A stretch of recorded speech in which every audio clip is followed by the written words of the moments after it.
ബിസ്മില്ലാഹിർ റഹ്മാനിർ റഹീം. തിരുസുന്നത്ത് ജമാഅത്തിന്റെ ലോകജാലകം, സുന്നി ഗ്ലോബൽ വോയിസ് എന്നും മുസൽമാന്റെ നെഞ്ചകം. അറിവിൻ തരംഗമായി ദഅവത്തിനു പൂരണം, മമ മാനസങ്ങൾ നെഞ്ചിലേറ്റി ധർമ്മ പ്രവാഹം. ഇവിടെ സൂചിപ്പിക്കുന്നത് അല്ലാഹു തആല പറയാൻ പോകുന്ന കാര്യവും അതുപോലെ ശക്തമായ കാര്യമാണെന്ന് നമ്മെ പഠിപ്പിക്കാനാണെന്ന് ഖുർആൻ വ്യാഖ്യാതാക്കൾ പറഞ്ഞത് കാണാം. അങ്ങനെ ശക്തമായ ഒരു സത്യത്തെ ഉപയോഗിച്ചുകൊണ്ട് അല്ലാഹു എന്താണ് ആ സൂറത്തിൽ പറഞ്ഞത്?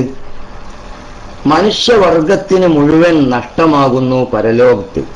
ദുനിയാവിൽ ജീവിക്കാൻ കിട്ടിയ അവസരം വിനിയോഗിച്ചതിനെ ആഖിറത്തിൽ കണക്കുകൂട്ടി വരുമ്പോൾ മനുഷ്യർക്കെല്ലാവർക്കും നഷ്ടമാണ്. വിജയം കിട്ടിയവർ വളരെ വിരളമാണ്, കൂടുതൽ ആളുകളും പരാജയത്തിലാണ്. ആരാണ് പരാജയപ്പെടാത്ത വിജയം നേടിയ ആളുകൾ എന്നാണ് പിന്നീട് പറയുന്നത്.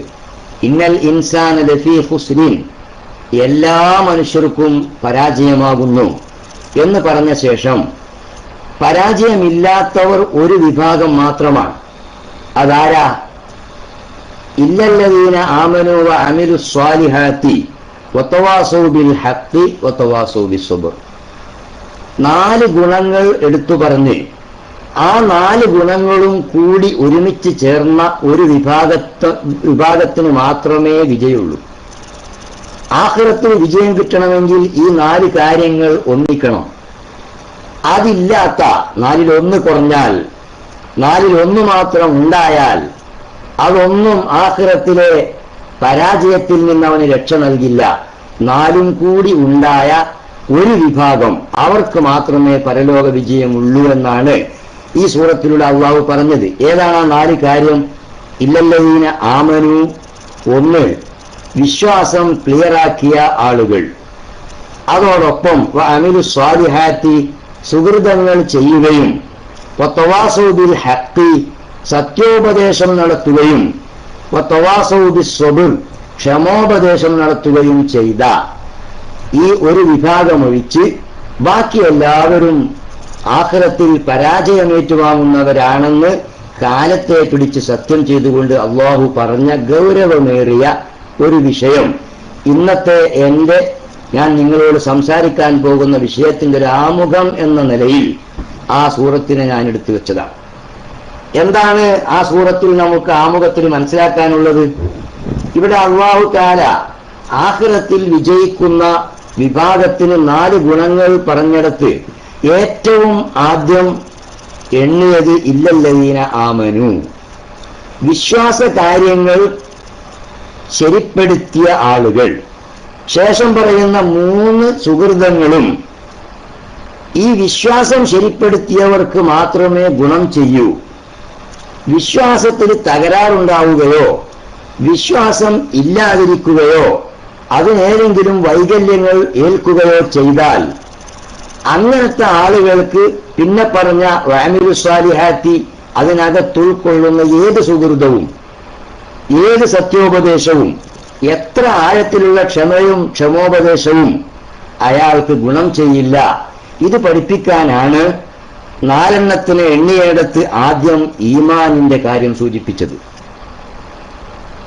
ഖുർആനിൽ ധാരാളം ഈമാനും സൽക്കർമ്മങ്ങളും എണ്ണി പറഞ്ഞിടത്തൊക്കെ അല്ലാഹു ആദ്യം ഈമാനെ തന്നെ പറഞ്ഞിട്ടുള്ളൂ. ഇന്നല്ലദീന ആമനു വ അമിലുസ് സ്വാലിഹാത്തി, അല്ലദീന ആമനു വ അമിലുസ് സ്വാലിഹാത്തി. ഖുർആൻ ഓതി പരിചയമുള്ള നമുക്ക് ധാരാളം അത്തരം പരാമർശങ്ങൾ കാണാം. അതൊക്കെ ഉൾപ്പെടുത്തി നമ്മൾ മനസ്സിലാക്കേണ്ടത് ഈമാൻ കാര്യം ശരിപ്പെടുത്തിയവർക്ക് മാത്രമാണ് പരലോകത്ത് വിജയമുള്ളൂ. ഈമാൻ ശരിപ്പെടുത്താത്ത ആളുകളോ അവരിന് ഏത് നല്ല കാര്യങ്ങൾ ചെയ്താലും ഈമാനിന്റെ തകരാറുകൾ ഉള്ള ഒരാൾ, ഈമാനിന് വൈകല്യമുള്ള ഒരാൾ ഏത് സുഹൃതം ചെയ്താലും ഭൗതിക ലോകത്ത് മനുഷ്യരൊരു പക്ഷേ അതിന് സുഹൃതങ്ങളെ പട്ടികയിൽ എണ്ണി എന്ന് വരും. ഈ സുഹൃതങ്ങളൊക്കെ ചെയ്യുന്നത് മനുഷ്യൻ വിശ്വസിച്ചത് പരലോകത്തൊരു നശിക്കാത്ത ജീവിതമുണ്ടെന്നല്ലേ? ആ ജീവിതം സ്വന്തമാക്കാനാണല്ലോ അതിലേക്ക് ഇവന്റെ ഒരു സുഹൃതവും ഫലിക്കില്ല, അവൻ പരാജയപ്പെട്ട് നരകത്തിലേക്ക് പോകേണ്ടി വരും, ഈമാനിന് എവിടെയെങ്കിലും പോറൽ വന്നാൽ എന്ന് പഠിപ്പിക്കാനാണ്.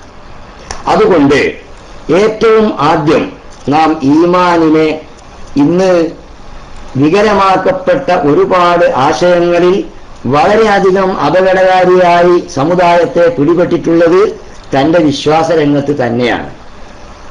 ഈമാൻ എന്ന് പറഞ്ഞാൽ എന്താണ്? വളരെ കൃത്യമായി നാം പഠിക്കണം. ഈമാൻ എന്ന് പറഞ്ഞതിനെ ഞാൻ കഴിഞ്ഞ ആഴ്ചത്തെ ക്ലാസ്സിൽ പറഞ്ഞിരുന്നു, ഭാഷാപരമായി അതിനെ വിലയിരുത്തിയാൽ മുഅ്മിനീങ്ങൾ അല്ലാത്തവരാരും ലോകത്തുണ്ടാവില്ല. കാരണം അതിന്റെ ഭാഷാർത്ഥത്തിൽ വിശ്വാസി എന്നേ ഉള്ളൂ. എന്ത് വിശ്വസിച്ചവനും വിശ്വാസിയാണല്ലോ. അപ്പോ ആ അർത്ഥത്തിലല്ല നമ്മൾ ഈമാനെ പഠിക്കേണ്ടത്. ആ അർത്ഥത്തിലല്ല നമ്മളെ മുഅ്മിനീങ്ങൾ എന്ന് വിളിക്കുന്നത്. അപ്പൊ ഈമാൻ എന്ന് പറഞ്ഞാൽ അതിന്റെ ഭാഷാർത്ഥം അത്തസ്ദീഖു ബിൽ ഖൽബി, ഹൃദയം കൊണ്ട് വിശ്വസിക്കുക, ഉറപ്പിക്കുക, സത്യപ്പെടുത്തുക എന്നാണ്. അത് എന്തിനെ എന്നില്ല, ഭാഷാപരമായി എന്തിനെ വിശ്വസിച്ചവനും അവനൊരു വിശ്വാസമുണ്ടാകാം, അത് തെറ്റായ വിശ്വാസമായിരിക്കാം. ആ തെറ്റിനെ വിശ്വസിച്ചവനും അത് വിശ്വസിച്ച വിശ്വാസിയാണ്. ഇങ്ങനെയാണ് ഭാഷാപരമായി പഠിപ്പിച്ചാൽ. എന്നാൽ ശറഇല് ഇസ്ലാമിക പാഠങ്ങൾക്ക് വിധേയമായി പരിശുദ്ധ ദീനിനെ പഠിക്കുകയും ആ ദീനിന്റെ ഭാഗമാകുന്ന നമ്മുടെ മേൽവിലാസം മുഅ്മിനീങ്ങൾ എന്ന പേര് നമുക്ക് വാങ്ങിത്തന്ന ആ ആശയം ഈമാൻ, അതിന്റെ ശരഈയായ അർത്ഥം എല്ലാ പണ്ഡിതന്മാരും വിശദീകരിച്ച് നമുക്ക് പറഞ്ഞു തന്നിട്ടുണ്ട്. അൽ ഇഅ്തിഖാദു ബിൽ ഖൽബി വൽ ഇഖ്റാറു ബിൽ ലിസാനി ബിജമീഇ മാ ജാഅ ബിഹി മുഹമ്മദുൻ സ്വല്ലല്ലാഹു അലൈഹി വസല്ലം. നബി സ്വല്ലല്ലാഹു അലൈഹി വസല്ലമ തങ്ങൾ ഈ സമുദായത്തിന് കൊണ്ടുതന്നിട്ടുള്ള മുഴുവൻ കാര്യങ്ങളും അതിനെ ഹൃദയം കൊണ്ട് അംഗീകരിക്കുകയും തന്റെ നാവ് കൊണ്ട് അത് ഏറ്റുപറയുകയും ചെയ്യുന്നതിനാണ് ഈമാൻ എന്ന് ഇസ്ലാമികാർത്ഥത്തിൽ പറയുന്നത്. ഹൃദയം കൊണ്ട് വിശ്വസിക്കുകയും വേണം, നാവ് കൊണ്ട് അത് ഏറ്റു പറയുകയും വേണം. നബി സ്വല്ലല്ലാഹു അലൈഹി വസല്ലം തങ്ങൾ പഠിപ്പിച്ചിട്ടുള്ള ഏത് കാര്യത്തെയും. അപ്പൊ റസൂലുള്ളാഹി സ്വല്ലല്ലാഹു അലൈഹി വസല്ലം തങ്ങൾ എന്തൊക്കെ പഠിപ്പിച്ചു? ഈമാൻ കാര്യങ്ങളായി റസൂലുള്ളാഹി തങ്ങൾ പഠിപ്പിച്ചിട്ടുണ്ട്. ഇമാം ബുഖാരിയുടെ ഹദീസ് ആ ഗ്രന്ഥം മറിച്ചാൽ ആദ്യം തന്നെ കാണുന്ന ഹദീസ് നമുക്ക് കാണാം. ജിബ്രീൽ അലൈഹിസ്സലാം നബി സ്വല്ലല്ലാഹു അലൈഹി വസല്ലം തങ്ങൾ തന്റെ സ്വഹാബത്തിന്റെ കൂടെ ഇരിക്കുമ്പോ ഒരു മനുഷ്യന്റെ വേഷത്തിൽ അപരിചിതനായ ഒരു മനുഷ്യൻ, യാത്രാ ക്ഷീണമൊന്നും പ്രകടമാകാത്ത, നല്ല കറുത്ത മുടിയുള്ള, നല്ല സൗന്ദര്യമുള്ള വടിവൊത്ത ഒരു മനുഷ്യൻ റസൂലുള്ളാഹി തങ്ങളുടെ മുമ്പിൽ വന്ന് മുട്ടിൻകാൽ തമ്മിൽ ചേർത്തിരുന്ന് മൽ ഈമാനു എന്ന് ചോദിച്ചു. അതിന് റസൂലുള്ളാഹി തങ്ങൾ ഉത്തരം പറഞ്ഞു, അൻ തുഅ്മിന ബില്ലാഹി വ മലായികതിഹി വ കുതുബിഹി വ റസുലിഹി വൽ യൗമിൽ ആഖിരി വൽ ഖദരി ഖൈരിഹി വ ശർരിഹി മിനല്ലാഹി തആല. ബാക്കി പറഞ്ഞ കാര്യങ്ങൾ ഞാൻ ഇപ്പൊ പറയുന്നില്ല, നമ്മുടെ വിഷയത്തിലേക്ക് അത് വേണ്ടതല്ല തൽക്കാലം. അങ്ങനെ കുറെ ചോദ്യങ്ങൾ ചോദിക്കുന്നു, റസൂലുള്ളാഹി തങ്ങൾ ഉത്തരം പറയുന്നു. ആ ഉത്തരത്തിന്റെ അവസാനം സദഖ്ത, നിങ്ങൾ പറഞ്ഞത് സത്യമാണെന്ന് ഈ വന്ന ആൾ ശരിവെക്കുന്നു. അങ്ങനെ അവസാനത്തെ ചോദ്യത്തിന് അത് ഞാനും നിങ്ങളും അതിന്റെ അറിവിൽ സമമാണ് എന്ന് വരുത്തുന്ന, നിങ്ങളെക്കാൾ മേലെ അറിവ് അതിൽ എനിക്കില്ല എന്ന് പറഞ്ഞ് അവർ തമ്മിൽ പിരിയുകയും പോയ ശേഷം നബി സല്ലല്ലാഹു അലൈഹി വസല്ലം തങ്ങൾ സഹാബത്തിനോട് ആ ആളെ മനസ്സിലായോ എന്ന് അന്വേഷിച്ചതിന് ശേഷം ഇല്ല എന്ന മറുപടി പറഞ്ഞപ്പോൾ പറഞ്ഞു കൊടുത്തു, അത് ജിബ്രീൽ അലൈഹിസ്സലാം നിങ്ങളുടെ വേഷത്തിൽ നിങ്ങൾക്ക് ദീൻ പഠിപ്പിച്ചു തരാൻ വന്നതാകുന്നു എന്ന് പറയുകയും ചെയ്ത സംഭവം. ഇവിടെ ഈമാൻ കാര്യങ്ങൾ എണ്ണിപ്പറഞ്ഞത് 6 ഈമാൻ കാര്യങ്ങളാണ്. ഈമാൻ കാര്യങ്ങൾ 6 എണ്ണിപ്പറഞ്ഞിട്ടുണ്ട്. മുമ്പ് അബുൽ അല മൗദൂദി സാഹിബ് ഈമാൻ കാര്യങ്ങളെ 5 എണ്ണുകയും അത് വിവാദമായപ്പോ അവിടെ കിടന്നു മലക്കം മറിയുകയൊക്കെ ചെയ്ത സംഭവം പുതിയ തലമുറക്കൊരു പക്ഷേ അതൊന്നും ഓർമ്മയുണ്ടാവില്ല. അബുൽ അല മൗദൂദി സാഹിബ് പിന്നെ ഈമാൻ കാര്യങ്ങൾ 5 പറഞ്ഞു. 6-മത്തതിനെ വൽ ഖദരി ഖൈരിഹി വ ശർരിഹി മിനല്ലാഹി തആല എന്ന ഭാഗത്തെ അദ്ദേഹം ഈമാൻ കാര്യങ്ങളിൽ എണ്ണിയില്ല. എന്നിട്ടോ എണ്ണിയില്ലെന്ന് മാത്രമല്ല, ഈമാൻ കാര്യങ്ങൾ 5 പറഞ്ഞ ശേഷം അദ്ദേഹം വിശദീകരിച്ചു. എന്ത്? മുഹമ്മദ് നബി സ്വല്ലല്ലാഹു അലൈഹി വസല്ലമ തങ്ങൾ ഈമാൻ കാര്യത്തെ 6 എണ്ണിയിരിക്കുന്നു. എന്നാൽ ഞാനിവിടെ ഈമാൻ കാര്യം 5 എണ്ണിയുള്ളൂ.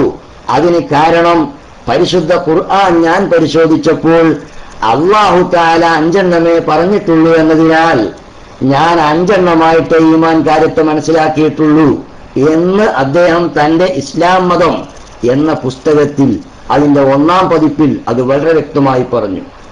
പിന്നെ ആ പറഞ്ഞ വാക്കിന്റെ ധ്വനി എന്താണ്? റസൂലുള്ളാഹി തങ്ങൾ 6 എണ്ണിയെങ്കിലും ഞാൻ 5 പറയാൻ കാരണം ഖുർആൻ ഞാൻ പരിശോധിച്ചപ്പോ അള്ളാഹ് 5 പറഞ്ഞിട്ടുള്ളൂ എന്നതുകൊണ്ട് ഞാനും അള്ളയും ഉള്ളതുപോലെ പറഞ്ഞതാണ് എന്നൊക്കെയാണ് അതിന്റെ ധ്വനി.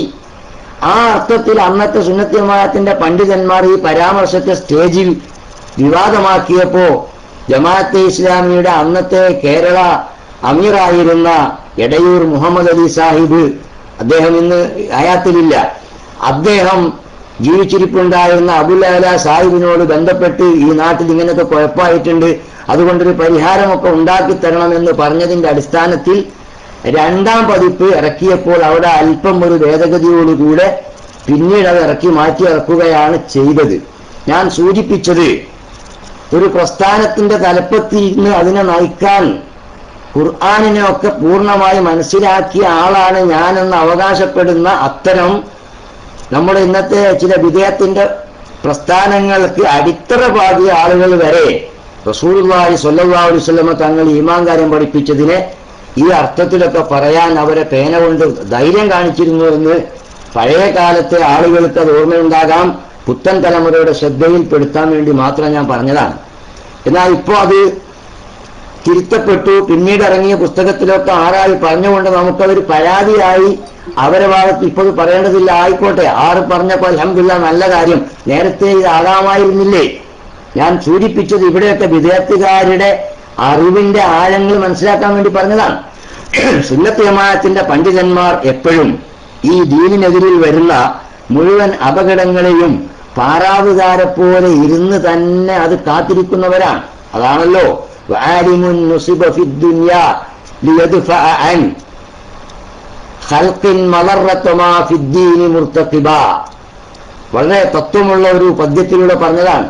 ഒരു പണ്ഡിതന്റെ ദൗത്യം എന്ന് പറഞ്ഞാൽ നുസിബ ഫിദ്ദുനിയ, ദുനിയാവിൽ ഒരു പണ്ഡിതന്റെ നിയോഗം എന്താണ്? ലിയദ്ഫഅ അൻ ഖൽഖിൻ മദറത്തമാ ഫിദ്ദീനി, ദീനീ വിഷയങ്ങളിൽ സൃഷ്ടികൾക്ക് വന്നു ചേരാവുന്ന അപകടങ്ങളെ തടയാൻ വേണ്ടി പാറാവുകാരനായിരിക്കുന്ന കാവലിക്കാരനാണ് മുർത്തഖിബൻ. ഒരു നിരീക്ഷകനെ പോലെ, സെക്യൂരിറ്റികളെ പോലെ സസൂക്ഷ്മം നിരീക്ഷിച്ചുകൊണ്ട് എവിടെയൊക്കെ വിശ്വാസങ്ങളിലോ ആചാരങ്ങളിലോ മുസ്ലിം സമുദായത്തിന് അബദ്ധങ്ങളോ അപകടങ്ങളോ വരുന്നത് പാറാവിരിക്കുന്ന ആളുകളാണ് പണ്ഡിതന്മാർ. അങ്ങനെ നിയോഗിക്കപ്പെട്ടവരാണെന്ന് പറഞ്ഞ ആ ദൗത്യം നിർവഹിച്ചവർ തന്നെയാണ് ദീനിന്റെ പണ്ഡിതന്മാർ, ഇത്രയും കാലം ജീവിച്ചവരും ഇന്ന് നിലവിലുള്ളവരുമൊക്കെ. അത് ഓർമ്മപ്പെടുത്താൻ വേണ്ടി പറഞ്ഞതാണ്. അതുകൊണ്ട് പ്രിയപ്പെട്ട സഹോദരന്മാർ പ്രത്യേകം ശ്രദ്ധിക്കുക. നബി സല്ലല്ലാഹു അലൈഹി വസല്ലമ തങ്ങൾ 6 ഈമാൻ കാര്യങ്ങൾ എണ്ണിയ അതേ റസൂലുള്ളാഹി തങ്ങൾ വിശദമായ ഹദീസിൽ പിന്നീട് നമുക്ക് കാണാം. എന്ത്? മറ്റൊരു ശൈലിയിൽ ഈമാൻ കാര്യത്തെ തന്റെ ഉമ്മത്തിന് പഠിപ്പിച്ചു. എങ്ങനെ പഠിപ്പിച്ചു? അൽ ഈമാനു ബിദ്ഉൻ വസബ്ഊന ശുഅബ അഫ്ളലുഹാ ഖൗലു ലാ ഇലാഹ ഇല്ലല്ലാഹ് വഅദ്നാഹാ ഇമാതത്തുൽ അദാ അനി ത്വരീഖ്. ഞാൻ പറയുന്ന വിഷയങ്ങൾ ഒരു പഠനം എന്ന നിലയിൽ നല്ലപോലെ ശ്രദ്ധിക്കുന്ന ആളുകൾക്ക് വളരെ ഗൗരവത്തോടുകൂടെ പഠിക്കാനുള്ള പാഠം ഇതിനകത്തുണ്ട് എന്ന ബോധത്തോടെ തന്നെയാണ് ഞാൻ പറയുന്നത്. നല്ലോണം ശ്രദ്ധിച്ചാൽ അതിന്റെ വ്യത്യാസം മനസ്സിലാകും. അൽ ഈമാനു ബിദ്ഉൻ വസബ്ഊന ശുഅബ, ഈമാൻ 70-ൽ പരം ശാഖകളാണെന്ന് റസൂലുള്ളാഹി തങ്ങൾ പറഞ്ഞു. ഈമാൻ 6 ഈമാൻ കാര്യങ്ങളാണെന്ന് ജിബ്രീൽ അലൈഹിസ്സലാമിന്റെ ചോദ്യത്തിന് സഹാബത്തിനെ സാക്ഷി നിർത്തിക്കൊണ്ട് തന്നെ പറഞ്ഞ റസൂലുള്ളാഹി തങ്ങൾ പിന്നീട് മറ്റൊരിക്കൽ സഹാബത്തിനോട് പ്രസംഗിച്ചപ്പോൾ പറഞ്ഞു, അൽ ഈമാനു ബിദ്ഉൻ വസബ്ഊന ശുഅബ അഫ്ളലുഹാ ഖൗലു ലാ ഇലാഹ ഇല്ലല്ലാഹ് വഅദ്നാഹാ ഇമാതത്തുൽ അദാ അനി ത്വരീഖ്. എന്താണ് ഈ പറഞ്ഞത്? ഈമാൻ എന്ന് പറയുന്നത് 70-ൽ ചില്ലാനം ശാഖകളുണ്ട്. 70 ചില്ലാനം ശാഖകൾ എന്ന് തന്നെയാണ് പറഞ്ഞത്. എന്നിട്ട് പറഞ്ഞു അഫ്ളലുഹാ ഖൗലു ലാ ഇലാഹ ഇല്ലല്ലാഹ്, അതിലെ ഏറ്റവും ഒന്നാം സ്ഥാനത്തുള്ള ശാഖ ലാ ഇലാഹ ഇല്ലല്ലാഹ് എന്ന വാക്കാണ്. വ അദ്നാഹാ ഇമാതത്തുൽ അദാ അനി ത്വരീഖ്, അതിന്റെ ഏറ്റവും ചെറിയ ശാഖ നടന്നു പോകുന്ന വഴിയിൽ കാലിന് ബുദ്ധിമുട്ടുണ്ടാക്കുന്ന കല്ല്, മുള്ള്, ആണി പോലത്തെ വസ്തുക്കൾ മാറ്റിയിടലാണ്, വഴി നന്നാക്കലാണ്. എന്നിട്ട് പറഞ്ഞു വൽ ഹയാഉ ശുഅബത്തും മിനൽ ഈമാൻ, ലജ്ജ ഈമാനിന്റെ ആ പറഞ്ഞ ഒരു ഘടകങ്ങളിൽ പെട്ടതാകുന്നു. ഇങ്ങനെ പറഞ്ഞപ്പോൾ ഇത് തമ്മിൽ വൈരുദ്ധ്യമല്ല, ഒന്നൊന്നിനെ വിശദീകരിക്കുകയാണ്. ദീനിന്റെ പണ്ഡിതന്മാർ നമുക്ക് പറഞ്ഞു തന്നത് കാണാം. ജിബ്രീൽ അലൈഹിസ്സലാമിന്റെ ചോദ്യത്തിന് പറഞ്ഞത് സംക്ഷിപ്തമായ മറുപടിയും ഈമാനിന്റെ അടിസ്ഥാന ഘടകങ്ങളുമാണ് ആ പറഞ്ഞത്. ഇവിടെ റസൂലുള്ളാഹി തങ്ങൾ പറഞ്ഞപ്പോൾ തന്നെ പറഞ്ഞു ശാഖകളെന്ന്. അപ്പൊ ഈ ശാഖകളൊക്കെയും നേരത്തെ പറഞ്ഞ അടിസ്ഥാനങ്ങളിൽ 6ൽ ഓരോന്നിനെ വിശദീകരിച്ചാൽ, വിസ്തരിച്ച പഠനത്തിന് വിധേയമാക്കിയാൽ ഈ മുഴുവൻ ശാഖകളും ആ 6 അടിസ്ഥാനങ്ങൾക്കുള്ളിൽ നമുക്ക് കണ്ടെത്താൻ പറ്റും. അതുകൊണ്ട് 6 ഈമാൻ കാര്യങ്ങൾ അങ്ങ് ഏറ്റുപറഞ്ഞ് അതങ്ങ് സമ്മതിച്ചത് കൊണ്ട് മാത്രം ഒരാള് മുഅ്മിനായി, പൂർണ്ണമായ മുഅ്മിനായി എന്ന് ആരും തെറ്റായ ധാരണയിൽ ഇരിക്കണ്ട. ധാരാളം ശാഖകൾ ഈമാൻ കാര്യത്തിൽപ്പെട്ടതാണ് എന്ന് പറഞ്ഞപ്പോ നമ്മൾ അവിടെ പഠിക്കേണ്ട പ്രധാനപ്പെട്ട ഒരു സംഗതി എന്താണെന്നറിയോ? ഈമാൻ കാര്യങ്ങൾ അർത്ഥം എന്താണ്? ഒരാൾ മുഅ്മിനാണെങ്കിൽ അതൊക്കെ വേണമെന്നാണ്. 6 അടിസ്ഥാനങ്ങൾ ഈമാൻ കാര്യങ്ങളായി എണ്ണിയപ്പോൾ അതിൽ ഏതെങ്കിലും ഒന്നിനെ ഒരാൾ തള്ളിയാൽ, അല്ലെങ്കിൽ ഒന്നിന്റെ കാര്യത്തിൽ ആശങ്ക പ്രകടിപ്പിച്ചാൽ, അത് ഉൾക്കൊള്ളാൻ വിസമ്മതിച്ചുകൊണ്ട് നിന്നാൽ, ആ ഒന്നിനെ പെൻഡിങ്ങിൽ വെച്ചാൽ അദ്ദേഹം ഈമാനിലേക്ക് മെമ്പർഷിപ്പ് എടുത്തിട്ടില്ല. ആ 6ഉം എടുക്കുമ്പോഴേ അയാൾ പൂർണ്ണമായി മുഅ്മിനാവൂ എന്നല്ലേ ഈമാൻ കാര്യങ്ങൾ 6 എന്ന് പറഞ്ഞതിന്റെ അർത്ഥം? അങ്ങനത്തെ ഈമാൻ കാര്യങ്ങൾക്ക് ശാഖകളുണ്ടെങ്കിൽ ഈ ശാഖകളുടെ കാര്യത്തിലും അത് ബാധകമാണ്. അപ്പൊ ശാഖകളിൽപ്പെട്ട പണ്ഡിത ലോകത്ത് ഖുർആന്റെ നസ്സുകൊണ്ടോ ഹദീസിന്റെ നസ്സുകൊണ്ടോ, ഖുർആനിലും ഹദീസിലും നസ്സില്ലാത്ത വിഷയങ്ങളിൽ മുജ്തഹിദുകളായ പണ്ഡിതന്മാർ ഗവേഷണം നടത്തിയപ്പോൾ അവർക്കിടയിൽ ഇജ്മാഅോടുകൂടി സ്ഥിരപ്പെട്ട വിഷയങ്ങളിലോ പെടുന്ന ശാഖകളെ ഒരാൾ നിഷേധിച്ചാൽ, ഒരാൾ വിസമ്മതിച്ചാൽ, ഒരാൾ പെൻഡിങ്ങിൽ വെച്ചാൽ അത് ശാഖയിൽപ്പെട്ടതായി എന്നതുകൊണ്ടും അദ്ദേഹത്തിന്റെ അവസ്ഥയ്ക്ക് മാറ്റം വരുന്നില്ല. അത് ഈമാനിന്റെ ആ പ്രവേശത്തിന് തടസ്സമായി തന്നെ നിൽക്കുകയാണ്. ഇത് വളരെ ഗൗരവത്തോടെ വിസ്തരിച്ച് പഠിക്കുമ്പോൾ ഇന്ന് തർക്കത്തിലിരിക്കുന്ന ഒരുപാട് കാര്യങ്ങളിൽ ഈ അപകടം മുസ്ലിം സമുദായത്തിനെ പിടികൂടിയിരിക്കുന്നു എന്ന് സമ്മതിക്കാതിരിക്കാൻ നമുക്ക് നിർവാഹമില്ല. അത്ര ഗൗരവത്തിലാണ്. അതുകൊണ്ട് ഞാൻ ആദ്യം തന്നെ പറയട്ടെ, ഈ ഈമാൻ എന്ന് പറയുന്നത് മനുഷ്യന്റെ കൽബുമ്മൽ ഉണ്ടാകുന്നൊരു വിശേഷണമാണ്.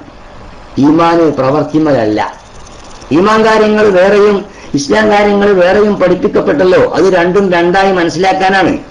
ഈമാന്, കുഫ്ർ, നിഫാഖ്, ശിർക്ക്, തൗഹീദ് എന്നീ സംഗതികളെല്ലാം അത് മുഴുവനും ഒരു മനുഷ്യന്റെ മാനസികമായ കാര്യങ്ങളെ മാനസികമായി വിലയിരുത്തിയത് എങ്ങനെ എന്നത് നോക്കിയിട്ട് മാത്രം വരുന്ന വിശേഷണങ്ങളാണ്.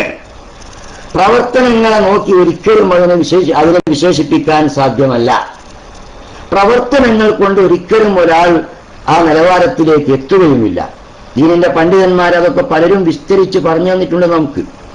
ഈമാൻ, കുഫ്ർ, നിഫാഖ്, ശിർക്ക്, തൗഹീദ് എന്നീ ഇത്യാദി ഇസ്ലാമികമായ അടിസ്ഥാന ഹെഡിങ്ങുകൾ അതെല്ലാം മനുഷ്യന്റെ കൽബിൽ നിലനിൽക്കുന്ന വിശേഷണങ്ങളാണ്. അപ്പൊ കൽബിനെ ആ വിഷയങ്ങളെ മുമ്പിൽ നിർത്തേണ്ടടുത്ത് നിർത്തുമ്പോഴാണ് ഈമാൻ നമുക്ക് വേണ്ടതാണ്, അത് ഉൾക്കൊണ്ടവനാവൂ. കുഫ്ർ നമുക്ക് വേണ്ടാത്തതാണ്. നമ്മുടെ കൽബിൽ കുഫ്രിയത്തിന്റെ കാര്യങ്ങളെ തൊട്ട് നിർത്തേണ്ടടുത്ത് നിർത്തണം. നമ്മുടെ കൽബിനെ നിഫാഖിന്റെ കാര്യങ്ങളെ തൊട്ട് നിർത്തേണ്ടടുത്ത് നിർത്തണം. നമ്മുടെ കൽബിനെ ശിർക്കുമായി ബന്ധപ്പെട്ട കാര്യങ്ങളെ നിർത്തേണ്ടടുത്ത് നിർത്തണം. അത് നിർത്തേണ്ടത് പ്രവൃത്തി കൊണ്ടല്ല, മാനസികമായ വിലയിരുത്തൽ കൊണ്ടാണ്. തൗഹീദ് അങ്ങനെയാണ്. അള്ളാഹുവിനെ മനസ്സിലാക്കുന്നിടത്തും അവനെ വിശ്വസിച്ചിടത്തും എങ്ങനെയൊക്കെ ഉള്ളവനാണ് അള്ളാഹു തആല എന്ന് മനസ്സിൽ എന്ത് ആണോ റബ്ബിനെ കുറിച്ച് ഉൾക്കൊണ്ടത്, അവൻ വിലയിരുത്തിയത്, അവിടെയാണ് തൗഹീദ് നിലനിൽക്കുന്നത്. നിസ്കരിച്ചത് കൊണ്ടല്ല, നോമ്പെടുത്തത് കൊണ്ടുമല്ല. ഇത് വിശദമായി നാം പഠിച്ചാൽ നമുക്ക് ബോധ്യപ്പെടുക തന്നെ ചെയ്യും.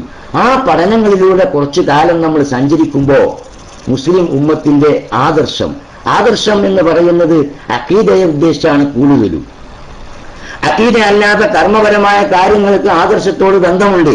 അതേതർത്ഥത്തിലാണ്? കർമ്മപരമായ കാര്യങ്ങളെ ചെയ്യുക എന്ന അർത്ഥത്തിലല്ല, കർമ്മപരമായ കാര്യങ്ങളെ സമ്മതിക്കുക എന്ന അർത്ഥത്തിലാണ്. ഈ പറഞ്ഞ ഹദീസ് തന്നെ നമ്മൾ പഠിച്ചു നോക്കുക. റസൂലുള്ളാഹി തങ്ങൾ പറഞ്ഞല്ലോ, അൽ-ഈമാനു ബിദ്ഉൻ വസബഊന ശുഅബ. അവിടെ മറ്റൊരു കാര്യം മനസ്സിലാക്കാനുള്ളത്, 70 ചില്ലാനം എന്ന് പറഞ്ഞതിന്റെ അർത്ഥം, 70 ചില്ലാനം എന്ന് പറഞ്ഞാൽ ധാരാളം എന്ന അർത്ഥത്തിലാണ്. ഹദീസിന്റെ നിദാനശാസ്ത്രമൊക്കെ പഠിച്ചിട്ടുള്ള പണ്ഡിതന്മാർക്ക് അതറിയാം. കിതാബുകളിൽ പലപ്പോഴും ഹദീസിൽ വരുന്ന എണ്ണങ്ങൾക്ക് ആ എണ്ണത്തിന്റെ കൃത്യത ഉദ്ദേശിച്ച് പറയുന്നതല്ല, മറിച്ച് ഒരുപാട്, കൂടുതൽ, ധാരാളം എന്നൊക്കെ അർത്ഥം വരുത്താനാണ്. നമ്മളൊരാളോട് എന്നെ സുബഹിക്ക് 5 മണിക്ക് വിളിക്കണം, നാളെ ഒരു യാത്രയുണ്ട് എന്ന് പറഞ്ഞിട്ട് 5 മണിക്ക് വിളിക്കാൻ ഒരാളെ ഏൽപ്പിച്ചു. അയാൾ നമ്മൾ ഉണരാൻ ആവശ്യമായതിനും അപ്പുറം തവണയൊക്കെ വിളിച്ചു, 8 or 10 തവണയൊക്കെ വിളിച്ചു കാണും. എന്നിട്ട് ഈ ആൾ ഉണർന്നില്ല. വല്ലാത്ത ക്ഷീണത്തിലായതിനാൽ അയാൾ പിന്നെയും ഈ വിളിച്ചതൊന്നും അറിയാതെ, അലാറം മുട്ടിയത് അറിയാതെ അയാൾ തുടർന്നുറങ്ങി. 8 മണിയായപ്പോഴേ അദ്ദേഹത്തിന് ബോധം വന്നുകൊണ്ട് ഉണർന്നത്. ആ സമയത്ത് വിളിക്കാൻ ഏൽപ്പിച്ചവനോട് അന്വേഷണം നടത്തുമ്പോൾ സ്വാഭാവികമായും പറഞ്ഞേക്കാം, ഞാൻ നിന്നെ 100 തവണ വിളിച്ചു.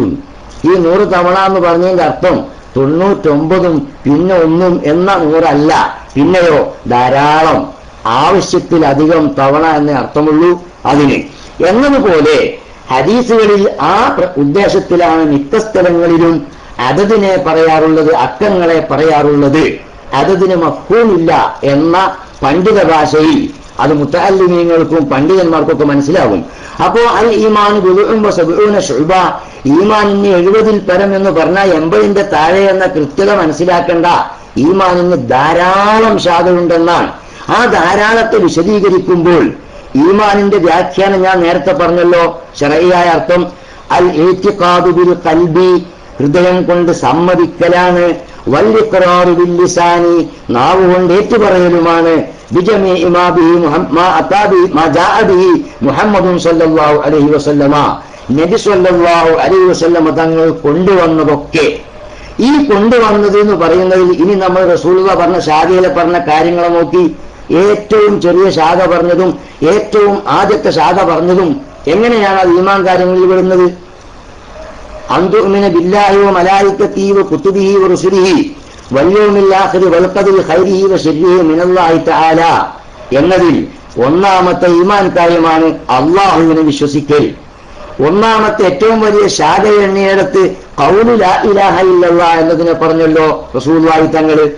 അത് ഒന്നാമത്തെ ഈമാൻ കാര്യമായ അല്ലാഹുവിലുള്ള വിശ്വാസത്തിന്റെ ശാഖ.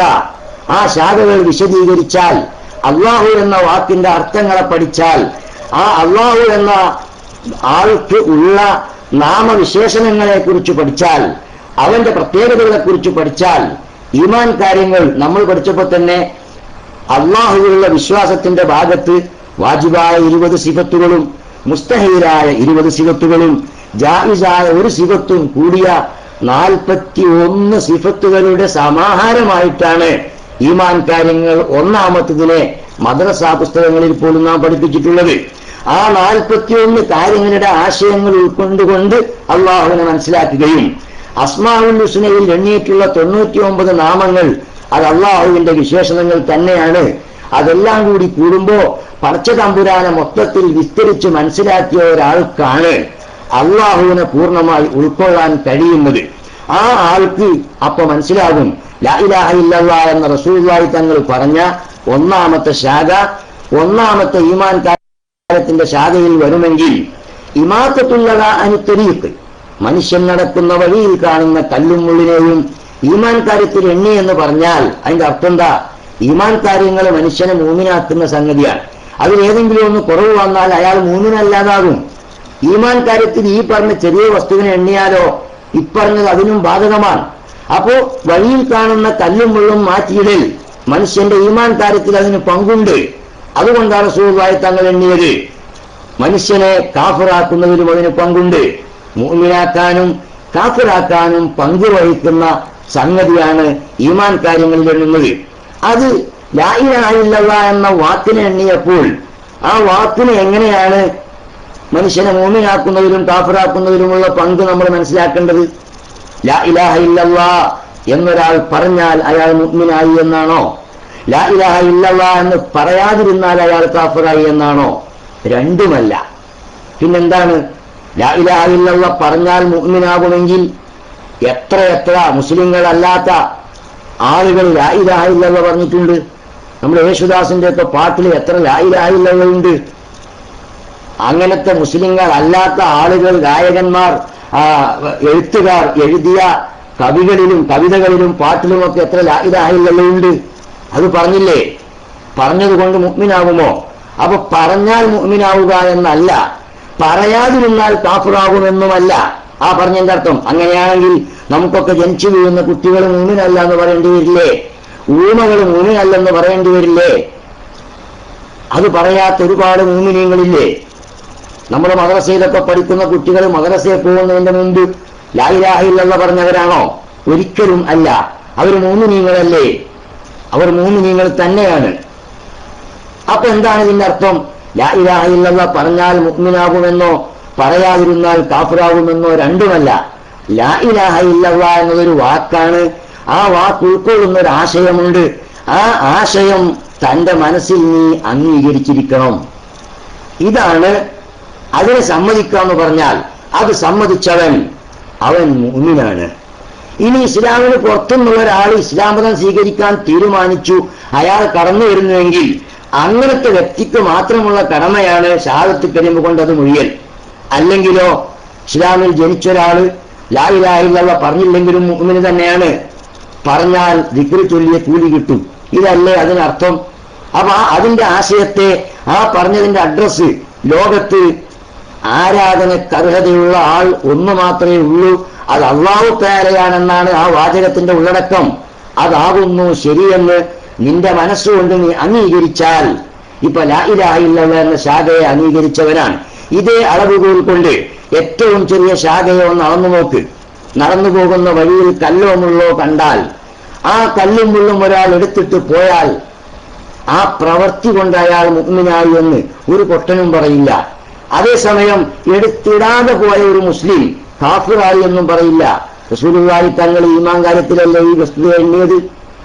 എന്നാൽ അത് മനുഷ്യനെ മുഅ്മിനാക്കാനും കാഫിറാക്കാനും ഈ കാര്യത്തിന് പങ്കുണ്ട്. അതെങ്ങനെ മനസ്സിലാക്കുമ്പോഴാ പങ്ക് വരുന്നതെന്നറിയുമോ? ഞാൻ വിശദീകരിക്കാം. ഒരു അമുസ്ലിമായ സഹോദരൻ, ഒരു കുമാരൻ, അയാൾ ഇങ്ങനെ പോകുമ്പോൾ ഒരു കുപ്പിച്ചില്ല് അല്ലെങ്കിൽ ഒരു മുള്ള് വഴിയിൽ കണ്ടു. അയാൾ നല്ല വ്യക്തിയാണ്. അദ്ദേഹം ചിന്തിക്കുകയാണ്, ഞാനിത് കണ്ടതുകൊണ്ട് എന്റെ കാല് രക്ഷപ്പെട്ടു. എന്റെ പിന്നാലെ വരുന്ന എന്റെ സഹയാത്രികർ, അവൻ ആരുമാകാം, അവൻ മുസ്ലിമാകാം, ക്രിസ്ത്യാനിയാകാം, നിരീശ്വരവാദിയാകാം, ഒരു ബന്ധവുമില്ലാത്തവനാകാം, ഇനി അതൊന്നുമല്ല എന്റെ വീട്ടിൽ വളർത്തുന്ന വളർത്തുമൃഗങ്ങൾ പോലുമാവാം. ആര് വന്നാലും ഈ സാധനം ഇതിലെ വരുന്നവനെ ഉപദ്രവിക്കരുത് എന്ന അർത്ഥത്തിൽ അയാളത് മാറ്റിയിട്ടാൽ ഈ കുമാരൻ ഇപ്പോൾ മുഅ്മിനായോ? റസൂലുള്ളാഹി പറഞ്ഞില്ലേ അത് ഈമാന്റെ ഘടകമാണെന്ന്? അത് ചെയ്തത് കൊണ്ടല്ല അയാൾ മുഅ്മിനാകുമെന്ന് പറഞ്ഞതിനർത്ഥം. എന്നാൽ ഒരു മുഅ്മിനായ മനുഷ്യൻ, ഞാൻ തന്നെ ആയിക്കോട്ടെ, അല്ലെങ്കിൽ നിങ്ങളുമൊക്കെ നിങ്ങളെക്കുറിച്ച് സങ്കല്പിച്ചുകൊള്ളൂ, വഴിയിലൂടെ പോകുമ്പോൾ ഇതേ കല്ലും മുള്ളു കണ്ടത് നമ്മളാണ്. നമുക്കെന്തോ അർജന്റുണ്ട്, തിരക്കുണ്ട്, നമ്മൾ അതൊന്നും മാറ്റിയെടുക്കാൻ നിൽക്കാതെ ചാടിക്കടന്നങ്ങ് പോയി. ഈ ചാടിക്കടന്ന് പോയ മുസ്ലിമായ ഞാൻ അല്ലെങ്കിൽ നമ്മളിപ്പോ ആ പ്രവൃത്തി കൊണ്ട് കാഫിറായോ? ഒരിക്കലുമില്ല. പിന്നെ റസൂലുള്ളാഹി തങ്ങൾ ഈ പറഞ്ഞതിന്റെ അർത്ഥം എന്താണ്? ഈ പറഞ്ഞതിന്റെ അർത്ഥം വഴിയിൽ കാണുന്ന കല്ലും മുള്ളും മാറ്റിയിടുക എന്നത് അള്ളാഹുവിന്റെ റസൂൽ ഇസ്ലാമിന്റെ സംസ്കാരത്തിൽ പഠിപ്പിക്കപ്പെട്ടൊരു കാര്യമാകുന്നു. അത് ചെയ്യൽ സുന്നത്താണ്. ചെയ്യാത്തവൻ ആ സുന്നത്തിന്റെ പുണ്യം നഷ്ടപ്പെടും, ചെയ്തവനിക്ക് ആ സുന്നത്തിന്റെ പുണ്യം ലഭിക്കുകയും ചെയ്യും. അത് തന്നെ കിട്ടണമെങ്കിൽ മുഅ്മിനാവണം. നേരത്തെ പറഞ്ഞ കുമാരനാണെങ്കിൽ ആഖിറത്തിൽ അതിന്റെ പുണ്യം കിട്ടുകയില്ല. അവൻ ചെയ്ത പണി നല്ലതല്ല. കുമാരനായതുകൊണ്ട് ആഖിറത്തിൽ അതിന് പുണ്യം ലഭ്യമേ അല്ല, പണി നന്നായിട്ടും. എന്തുകൊണ്ടാണ്? അവൻ ഇല്ലല്ലദീന ആമനുവിൽ ആദ്യം പെട്ടില്ല. അപ്പോ കല്ലും മുള്ളും മാറ്റിയിടലല്ല ഈമാൻ. പിന്നെ ആ കാര്യം ഈമാന്റെ ശാഖയാണെന്നാണ് റസൂലുള്ളാഹി തങ്ങൾ പറഞ്ഞത്. അത് ചെയ്യലെന്നല്ല. പിന്നെയോ ആ കാര്യം ഈമാനിന്റെ ശാഖയാണ്. ഈ കാര്യം എങ്ങനെയാണ് നമ്മളെ മുഅ്മിനാക്കുക? അത് റസൂലുള്ളാഹി പഠിപ്പിച്ച അധ്യായത്തിൽ പെട്ടതാണ്. ഇത് നമ്മൾ ഏറ്റുപറഞ്ഞാൽ, സമ്മതിച്ചാൽ നമ്മൾ മുഅ്മിനായി. ഇനി എടുത്തിടാം, എടുത്തിടാതിരിക്കാം. കൂലി വേണോ എടുത്തിട്ടോ, കൂലി വേണ്ടേ എടുത്തിടാതെ പോയിക്കോ, തിരക്കോ ബുദ്ധിമുട്ടോ ഉണ്ടെങ്കിൽ നീ എടുത്തിടാതെ പോകുന്നതിന് നിനക്ക് മോശമില്ല. ഇങ്ങനെയല്ലേ സഹോദരന്മാരെ? എടുത്തിട്ട കുമാരൻ അതുകൊണ്ട് മുഅ്മിനാവൂല, എടുത്തിടാതെ പോയ മുഹമ്മദ് അതുകൊണ്ട് കാഫിറാവൂല്ല. അതേസമയം അങ്ങനെ ഒരു സംഗതി ദീനിലില്ല എന്നൊരാൾ വാദിച്ചാൽ അയാൾ ഇസ്ലാം മതത്തിൽ നിന്ന് പുറത്തു പോകുന്ന ഈ ഒരു സുന്നത്തായ സംഗതി. ഇനി നമ്മൾ ആ ശാഖകൾ അങ്ങനെ എണ്ണി നോക്ക്. പല്ല് തേക്കൽ സുന്നത്തല്ലേ ഇസ്ലാം മതത്തിൽ? പല്ല് തേക്കാത്തവനെ നാളെ പരലോകത്തെത്തിയിട്ട് നീ എന്തുകൊണ്ട് പല്ല് തേച്ചില്ല എന്ന് ആരും ചോദ്യം ചെയ്യില്ല, അല്ലാഹു തആല ചോദിക്കില്ല. അവന്റെ തൊള്ള വാസനിക്കും, അത്രയേ ഉള്ളൂ. അത് സമീപത്തുള്ളവർക്ക് ബുദ്ധിമുട്ടുണ്ടാകും, അപ്പൊ അവരൊക്കെ ക്ഷതിക്കും. അതേസമയം ഒരാൾ പല്ല് തേക്കാതെ അങ്ങനെ നടന്നു പോയാൽ, അങ്ങനെ ജീവിച്ചു പോയാൽ, ആ പല്ല് തേക്കുക എന്ന സംഗതി റസൂലുള്ളാഹി തങ്ങൾ വളരെ ഗൗരവത്തോടു കൂടി ഈ ദീനിൽ പഠിപ്പിച്ച സംഗതിയാണ്. ലൗലാ അൻ അശുഖ്ഖ അലാ ഉമ്മത്തി ലഅമർതുഹും ബിസ്സിവാകി ഇൻദ കുല്ലി സ്വലാ. ഞാൻ എന്റെ ഉമ്മത്തികൾക്ക് ബുദ്ധിമുട്ടാക്കുന്ന പ്രശ്നം വരില്ലായിരുന്നുവെങ്കിൽ എല്ലാ നിസ്കാരത്തിനും ഒന്നു ഫർളാക്കിയതുപോലെ പല്ല് തേക്കൽ ഞാൻ ഒന്നുവിന്റെ ഒപ്പം ഫർളാക്കുമായിരുന്നു. ഒന്നുവിന് മുഖം കഴുകൽ ഫർളല്ലേ, നിയ്യത്ത് വെക്കൽ ഫർളല്ലേ, കൈ കഴുകൽ ഫർളല്ലേ എന്നതുപോലെ പല്ല് തേക്കൽ ഫർളെന്ന് ഞാൻ പറയുമായിരുന്നു. അപ്പൊ പിന്നെ പോകുന്ന വഴിക്കൊക്കെ ഒരു ബ്രഷ് കൊണ്ട് നടക്കൽ ഉമ്മത്തിന്റെ ജോലിയാവുമല്ലോ. അത് വേണ്ടാന്ന് വിചാരിച്ച് ഞാൻ അത് നിർബന്ധിച്ചില്ല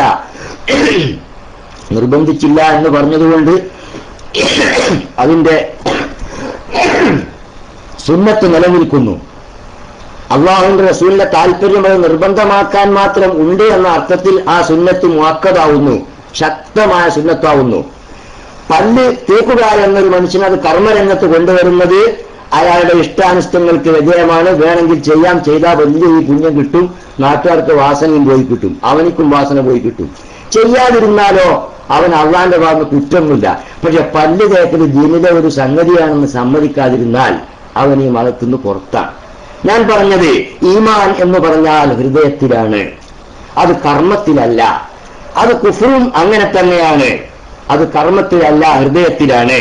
നിഫാഖും അങ്ങനെയാണ്, ശിർക്കും അങ്ങനെയാണ്, തൗഹീദും അങ്ങനെയാണ്. ഒരു പ്രവൃത്തി കൊണ്ടും ഈ കാര്യങ്ങളെ വിലയിരുത്താൻ പറ്റില്ല. പിന്നെന്താ, മുഅ്മിനീങ്ങളായ ആളാകുമ്പോ ആ മുഅ്മിനീങ്ങൾക്കുണ്ടാകേണ്ട പ്രവൃത്തികളാണ് പഠിപ്പിക്കപ്പെട്ട സുഹൃതങ്ങൾ. ആ പ്രവൃത്തികൾ അവൻ ചെയ്യും, അത് അവന്റെ ലക്ഷണമാണ്. ഇത് മനസ്സിലാക്കാൻ ബഹുമാനപ്പെട്ട ഇമാം സയ്യിദ് ഷരീഫുൽ ജുർജാനി റഹ്മത്തുള്ളാഹി അലൈഹി 816 വഫാത്തായ ആളാണ്. ഈ രംഗം വിരിച്ചുകൊണ്ട് പറഞ്ഞിട്ടുണ്ട്, മൻ ഷഹിദ വ അമില വലം യഅ്തഖിദ് ഫഹുവ മുനാഫിഖുൻ. മൻ ഷഹിദ, ഒരാൾ ഷഹാദത്ത് കലിമ ഏറ്റു പറഞ്ഞു, അഷ്ഹദു അല്ലാ ഇലാഹ ഇല്ലല്ലാഹ് വ അഷ്ഹദു അന്ന മുഹമ്മദർ റസൂലുള്ളാഹ്, ഇതൊരാൾ ഏറ്റു പറഞ്ഞു. എന്നിട്ടോ വ അമില, അയാൾ സുഹൃതങ്ങൾ ചെയ്യുകയും ചെയ്തു. പക്ഷെ വലം യഅ്തഖിദ്, ഈ പറഞ്ഞതിലൊന്നും അദ്ദേഹത്തിന്റെ ഹൃദയത്തിന് അത് സമ്മതമല്ല. ഹൃദയത്തിൽ ഉള്ളിന്റെ ഉള്ളിൽ അയാൾ അതൊന്നും ഉൾക്കൊണ്ടിട്ടില്ല. ഉൾക്കൊള്ളാതെ മുസ്ലിം സമുദായത്തിന്റെ ഒപ്പം നിന്നുകൊണ്ട് ഇതൊക്കെ പ്രവർത്തന രംഗത്ത് സജീവാണ്. ഇയാളെ പേര് ഫുവ മുനാഫിഖുൻ, അയാൾ മുനാഫിഖാണ്. ഈ നിഫാഖ് എന്ന പേര് വന്നത് ഇപ്പൊ അയാളെ കൽബിലേക്ക് നോക്കിയിട്ടാണ്, അയാളെ കർമ്മത്തേക്ക് നോക്കിയിട്ടല്ല. ഇനി നോക്ക്, ഒമൻ ഷഹിദ, ഇനി മറ്റൊരു വ്യക്തി അയാൾ ഷഹാദത്ത് കലിമ ഏറ്റു പറഞ്ഞിട്ടുണ്ട്, വലം യഅ്മൽ, അമലുകളൊന്നും അയാൾ ചെയ്യുന്നില്ല. അഷ്ഹദു അല്ലാ ഇലാഹ ഇല്ലല്ലാഹു വ അഷ്ഹദു അന്ന മുഹമ്മദർ റസൂലുള്ളാഹ് എന്ന് പറഞ്ഞ ആളാണ്. അതുപോലെ ഈമാൻ കാര്യങ്ങൾ ബാക്കി അതൊക്കെ ഉണ്ട്, അതൊക്കെ അയാൾ സമ്മതിച്ച ആളാണ്. അള്ളാഹുവിനെയും അന്ന മലായിക്കത്തുകളെ, കിതാബുകൾ, മുർസലീങ്ങൾ, അന്ത്യനാൾ, നന്മ തിന്മകൾ, ഇതിലൊന്നിനെയും അയാൾ നിഷേധിക്കുന്നില്ല. ആ കാര്യങ്ങളൊക്കെ അയാൾ സാക്ഷ്യപ്പെടുത്തുന്നു. പക്ഷേ അയാൾ വലം യഅ്മൽ, അയാൾ കർമ്മമായി ഒന്നും ചെയ്തില്ല. വയത്തക്കഥ, മനസ്സിൽ ഉൾക്കൊണ്ടിരിക്കുന്നു. ഇങ്ങനെ ഒരു വ്യക്തി ഉണ്ടെങ്കിൽ ഫഹുവ ഫാസിഖുൻ, അയാളെ പേര് ഫാസിഖ് എന്നാ, തമ്മാടി. ഇത് കർമ്മത്തിലേക്ക് നോക്കിയിട്ടാണ്. ഈ ഫാസിഖ്, ഇയാള് ഫാസിഖ് എന്ന് പറയാവൂ, അയാളെ കാഫിർ എന്ന് പറയാൻ പറ്റില്ല, അയാളെ മുനാഫിഖ് എന്നും പറയാൻ പറ്റില്ല. കാരണം അയാൾ മുഅ്മിനാണ്. എന്തുകൊണ്ട്? അയാളുടെ ഹൃദയത്തിൽ വയത്തക്കഥ ഈ കാര്യങ്ങൾ അംഗീകരിച്ചിട്ടുണ്ട്. കർമ്മരംഗത്ത് അയാൾ ഒരത്തനാണ്, അതുകൊണ്ട് കർമ്മമില്ല, അതുകൊണ്ട് അയാൾ ഫാസിഖാണ്. ഫാസിഖ് എന്ന വിശേഷണം മുസ്ലിമീങ്ങളാണ്. ഫാസിഖ് എന്ന വിശേഷണം യഥാർത്ഥത്തിൽ മുഅ്മിനീങ്ങൾക്ക് വരിക. ഈമാൻ ഏറ്റെടുത്ത ശേഷം ആ ഈമാനിനോട് അനുയോജ്യമായ കർമ്മരംഗത്ത് അയാൾ ഉഴപ്പത്തരം കാണിച്ചാൽ അപ്പോൾ വരുന്ന പേരാണ് അയാൾക്ക് ഫാസിഖ് എന്ന്. അതേസമയം കാഫിരീങ്ങളും മുശ്രിക്കുകളും ഒക്കെയോ അവരെ ഫാസിഖ് എന്ന് പറയുന്നതിലപ്പുറം അവർ അവിശ്വാസികളാണ്. അവിശ്വാസികളായി കിടക്കുന്നവനെ പിന്നെ എന്ത് ഫാസിഖ് എന്നെന്താ? ജനാബത്ത് കുളി വാജിബായാണ് ഒതു മുറിഞ്ഞു എന്ന് പറഞ്ഞിട്ട് വല്ല അർത്ഥമുണ്ടോ? ജനാബത്തിന് കുളി തന്നെ വാജിബായിക്കടെ, ഓന്റെ ഒതു പോയി എന്ന് പറഞ്ഞാൽ പോയിക്കോട്ടെ, ആ ഒതുവിന് വല്ല വിലയുണ്ടോ എന്നതുപോലെയാണ് അത്തരം ആളുകൾ. അതേസമയം ഫാസിക്കായ മനുഷ്യൻ അവനിക്കുള്ളത് ആ തൗബ, അവൻ പടച്ചവനോട് ദ്വാർന്നാൽ ആ തൗബയുടെ സ്വീകരിച്ചു കിട്ടും.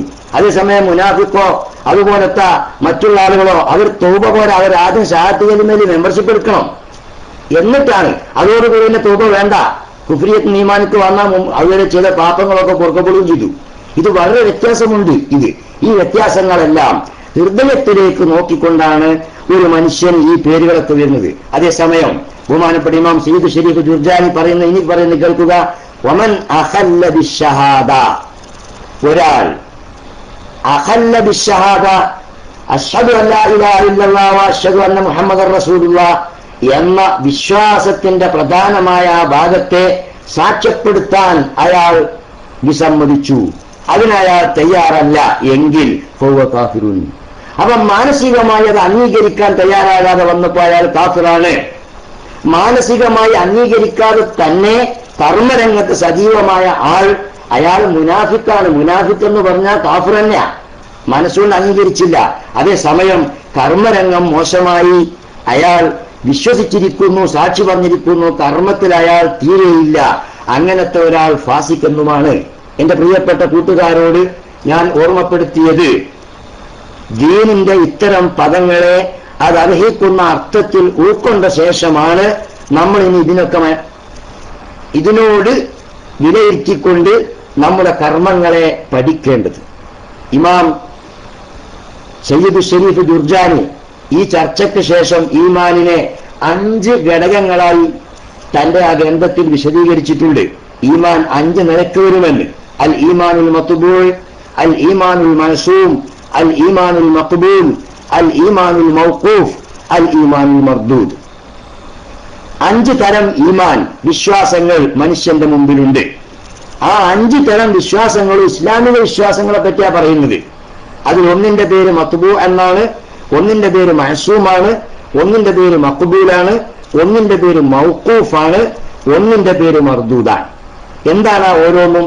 അൽ ഈമാനുൽ മത്ബൂ എന്ന് പറഞ്ഞാൽ പ്രകൃതി കൊണ്ട് തന്നെ ആ ഹൃദയത്തെ അങ്ങനെ പടക്കപ്പെട്ടു, ഈമാൻ കൊണ്ട് പടക്കപ്പെട്ട ഹൃദയത്തിന്റെ ഉടമസ്ഥർ അതാരാണ്? ആ ഈമാൻ ഈമാനുൽ മലായിക, മലക്കുകളുടെ ഈമാനെ കുറിച്ച് പറയുന്ന പേരാ ഈമാനുൽ മത്ബൂ. അവരെ കൽബുമ്മൽ, മലക്കുകളെ സൃഷ്ടിപ്പുമ്മൽ തന്നെ ഈമാനിൽ പ്രിന്റ് ചെയ്യപ്പെട്ടതാണത്. ഈമാൻ അല്ലാത്ത ഒന്നിനെ അതിലേക്ക് സങ്കല്പിക്കാൻ പോലും പറ്റാത്ത എന്ന് സ്വയം അവരെ കുറിച്ച് ഏറ്റുപറഞ്ഞ മലായിക്കത്തുകൾ, പരിശുദ്ധാത്മാക്കൾ എന്ന് നാം പറയുന്ന അള്ളാഹുവിന്റെ മലായിക്കത്തുകൾ, അവരുടെ ഈമാനിന്റെ പേര് ഈമാൻ മത്ബൂ ആണ്. അത് അങ്ങനെ തന്നെ അച്ചിൽ വാർക്കപ്പെട്ട ഹൃദയത്തിന്റെ ആളുകളാണ് അവർ. രണ്ടാമത്തെ ഈമാൻ ഈമാൻ മഅസൂം എന്ന് പറയും. സുരക്ഷ നൽകപ്പെട്ട ഈമാനാണ്. ആ ഈമാനിലേക്ക് തകരാർ കയറില്ല. അത് അംബിയാക്കളുടെ ഈമാനാകുന്നു. അൽ ഈമാൻ ഈമാനുൽ മഅസൂം ഹുവ ഈമാനുൽ അംബിയാ. അവരെ ഈമാനിന്, അവരെ കൽബിന്, അവരെ അവയവങ്ങൾക്ക് അല്ലാഹു തആല ഇസ്മത്ത് നൽകിയിട്ടുണ്ട്.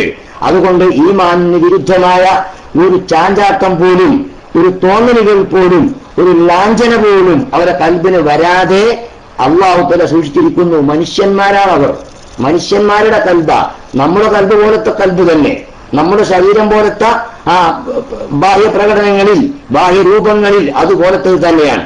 പക്ഷെ നമ്മിന്ന് വ്യത്യാസമാകുന്നു, പൈശാചികമായ ഒരു സ്പർശനവും അവരെ ഏൽക്കാത്ത വിധം അല്ലാഹു തആല അവർക്ക് സുരക്ഷാ വലയം സൃഷ്ടിച്ചിട്ടുണ്ട്. അപ്പൊ ആ കൽബിലുള്ള ഈമാന്റെ പേര് ഈമാൻ അൽ ഈമാനുൽ മഅസൂം എന്നാണ്. മൂന്നാമത്തെ ഈമാൻ അൽ ഈമാനുൽ മഖ്ബൂൽ. മഖ്ബൂലായ ഈമാൻ, സ്വീകാര്യമായ ഈമാൻ അതാരാണ്? ഹുവ ഈമാനുൽ മുഅ്മിനീൻ. സാധുക്കളായ നമ്മുടെ എല്ലാവരുടെയും ഈമാൻ, സ്വീകരിക്കപ്പെടുന്ന ഈമാൻ. അല്ലാഹു നമ്മുടെ ഈമാനിനെ സ്വീകരിക്കപ്പെട്ട ഈമാനിൽ ഉൾപ്പെടുത്തരുമാറാകട്ടെ, ആമീൻ എന്ന് ദുആ ചെയ്യുന്നു. ആ മഖ്ബൂലായ ഈമാൻ. ഇനി പറയുന്നത് നിങ്ങൾ ശ്രദ്ധിക്കണം, വേറെ 2 ഈമാനും കൂടെ ഉണ്ട്. അതേതാ? നാലാമതായി മൂപ്പരെണ്ണിയ ഈമാൻ അൽ ഈമാനുൽ മർദൂദ്, തള്ളപ്പെട്ട ഈമാൻ എന്നാണ്. മർദൂദായ ഈമാൻ. എന്താ മർദൂദായ ഈമാൻ എന്ന് പറഞ്ഞാൽ? അത് അള്ളാഹു സ്വീകരിച്ചിട്ടില്ല.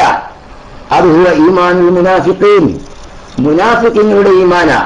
അവരെ ഈമാൻ അള്ളാഹു തള്ളിയതാണ്. കാരണം കൽബുമ്മൽ ശരിക്ക് ഈമാൻ നിന്നിട്ടില്ല. ഞങ്ങൾക്ക് ഈമാൻ ഉണ്ടെന്ന അവകാശവാദമേ ഉള്ളൂ. ആ അവകാശവാദത്തിൽ നിൽക്കുന്ന ഈമാനിനെ ഞങ്ങൾ മോമിനീങ്ങളാണ്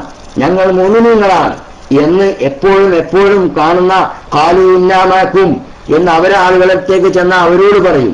അതേസമയം മോമിനീങ്ങൾ എത്തി വന്നാലോ ഞങ്ങൾ നിങ്ങളുടെ കൂട്ടത്തിലാണ് നിങ്ങൾക്കും പറയുകയും യുദ്ധത്തിനൊക്കെ പോരുകയും ശത്രുക്കളോട് നല്ല ശക്തമായി അടയാടുകയും ഒക്കെ ചെയ്യുന്ന ആളുകൾ, ശക്തമായി നിസ്കാരത്തിനും പള്ളിയുടെ ഹിദമത്തിനും ഒക്കെ കൂടുന്ന ആളുകൾ, അവർ മോമിനീങ്ങളാണ്. പ്രത്യക്ഷത്തിൽ സമൂഹത്തിന്റെ മുമ്പിൽ അവർക്ക് മോമിനീങ്ങൾക്കുള്ള ഭൗതിക അവകാശങ്ങളൊന്നും തടയാൻ ഒരാൾക്കും കഴിയില്ല. പക്ഷേ അത്തരം ഹൃദയത്തിലെ ഈമാനുകൾ ഈമാൻ മർദൂദ് എന്ന പേരിൽ അറിയപ്പെടുന്നു. ഇനി ഒരു ഈമാനുണ്ട്, അൽ ഈമാനുൽ മൗഖൂഫ്.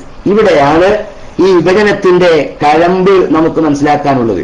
അഞ്ചാമതായി ഇമാം സയ്യിദ് ഷരീഫുൽ ജുർജാനി തങ്ങൾ പറയുന്നു, അൽ ഈമാനുൽ മൗഖൂഫ്, അല്ലാഹു തആല പെൻഡിങ്ങിൽ നിർത്തിയ ഈമാൻ, മാറ്റിവെച്ചു ആ ഈമാനിനെ. അതാണ് അതിന്റെ പേര് ഈമാനുൽ മൗഖൂഫ്. സ്റ്റോപ്പാക്കപ്പെട്ട ഈമാൻ, തള്ളിക്കളഞ്ഞിട്ടില്ല, അള്ളാഹു സ്വീകരിച്ചിട്ടുമില്ല. ഏതാണ് ആ ഈമാൻ? ഹുവ ഈമാനുൽ മുബ്തദിഈൻ, ബിദ്അത്തുകാരന്റെ ഈമാനാണ്. ബിദ്അത്തുകാരന്റെ ഈമാൻ ഈമാനുൽ മൗഖൂഫ്. അല്ലാഹു തആല അത് ചുവന്ന നാടകങ്ങളിൽ കടന്ന് കുടുങ്ങിയിരിക്കുന്നു. ബിദ്അത്തുകാരൻ നമുക്കറിയാലോ, കേരളത്തിലെ ഏതെങ്കിലും ഒരു ബിദ്അത്തുകാരനെ സുന്നത്തി ജമാഅത്തിന്റെ പണ്ഡിതന്മാർ ഇന്നേ വരെ കാഫിരീങ്ങളെന്ന് വിധിക്കാത്തത് എന്തുകൊണ്ടാണ്? ദീനിന്റെ ഉലമാക്കൾ വരച്ച വരയിലൂടെ ദീൻ പഠിച്ചവരാണ് നമ്മുടെ പണ്ഡിതന്മാർ. ആ പഠിച്ച പണ്ഡിതന്മാർ അൽ ഈമാനുൽ മൗഖൂഫ്, അല്ലാഹു തആല പെൻഡിങ്ങിൽ വെച്ചിരിക്കുന്നു ഈമാൻ, സ്വീകരിക്കണോ സ്വീകരിക്കണ്ടേ? അത് സ്വീകരിച്ചിട്ടില്ല, അത് തള്ളിയിട്ടുമില്ല. അത് പെൻഡിങ്ങിൽ വെക്കപ്പെട്ട ഈമാനാണ് മുബ്തദിഈങ്ങളുടെ ഈമാൻ. അതുകൊണ്ട് തന്നെയാണ് ബിദ്അത്തുകാരനെ കുറിച്ച് കുഫ്രിയത്ത് കൊണ്ട് വിധിക്കപ്പെടാത്തത്. അതേസമയം കുഫ്രിയത്ത് ബോധ്യപ്പെട്ടപ്പോ ബിദ്അത്തിന്റെയും അപ്പുറത്തേക്ക് പോയ ഖാദിയാനികളെ കുറിച്ച് ഒരു സങ്കോചവുമില്ലാതെ ലോകത്താദ്യമായി അവർ കാഫിരീങ്ങളാണെന്ന് തീരുമാനം പ്രഖ്യാപിച്ചത് ബഹുമാനപ്പെട്ട സമസ്ത കേരള ജംഇയ്യത്തുൽ ഉലമയാകുന്നു.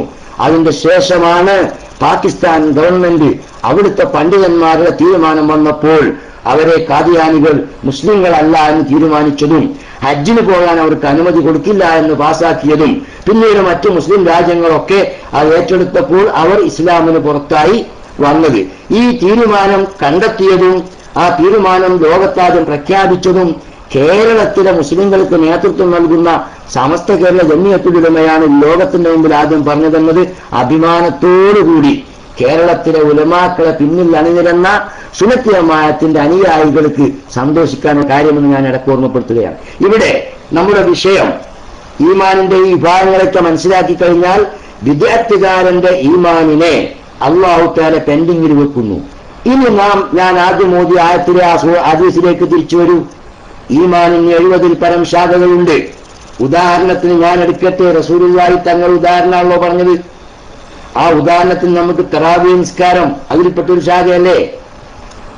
അടിസ്ഥാനപരമായി എണ്ണിയ ഈമാൻ കാര്യത്തിൽ അള്ളാഹുവിന്റെ മുർസലീങ്ങളെ വിശ്വസിക്കണം, അള്ളാഹുവിന്റെ കിതാബിനെ വിശ്വസിക്കണം എന്ന ഭാഗങ്ങൾ വിശദീകരിച്ചാൽ നമ്മുടെ കർമ്മരംഗത്ത് വരുന്ന എല്ലാ അമലുകളും റസൂലുള്ളാഹി തങ്ങൾ കൊണ്ടുവന്നത് മുഴുവനും എന്ന ഈമാനിന്റെ നിർവചനത്തിൽ വന്ന ഭാഗങ്ങൾ വിശദീകരിക്കുമ്പോൾ മുർസലീങ്ങളെ വിശ്വസിക്കുക എന്ന ഭാഗത്തിന്റെ വിശദാംശങ്ങളായി തറാവീഹ് നിസ്കാരം അതിൽ വരുന്നു.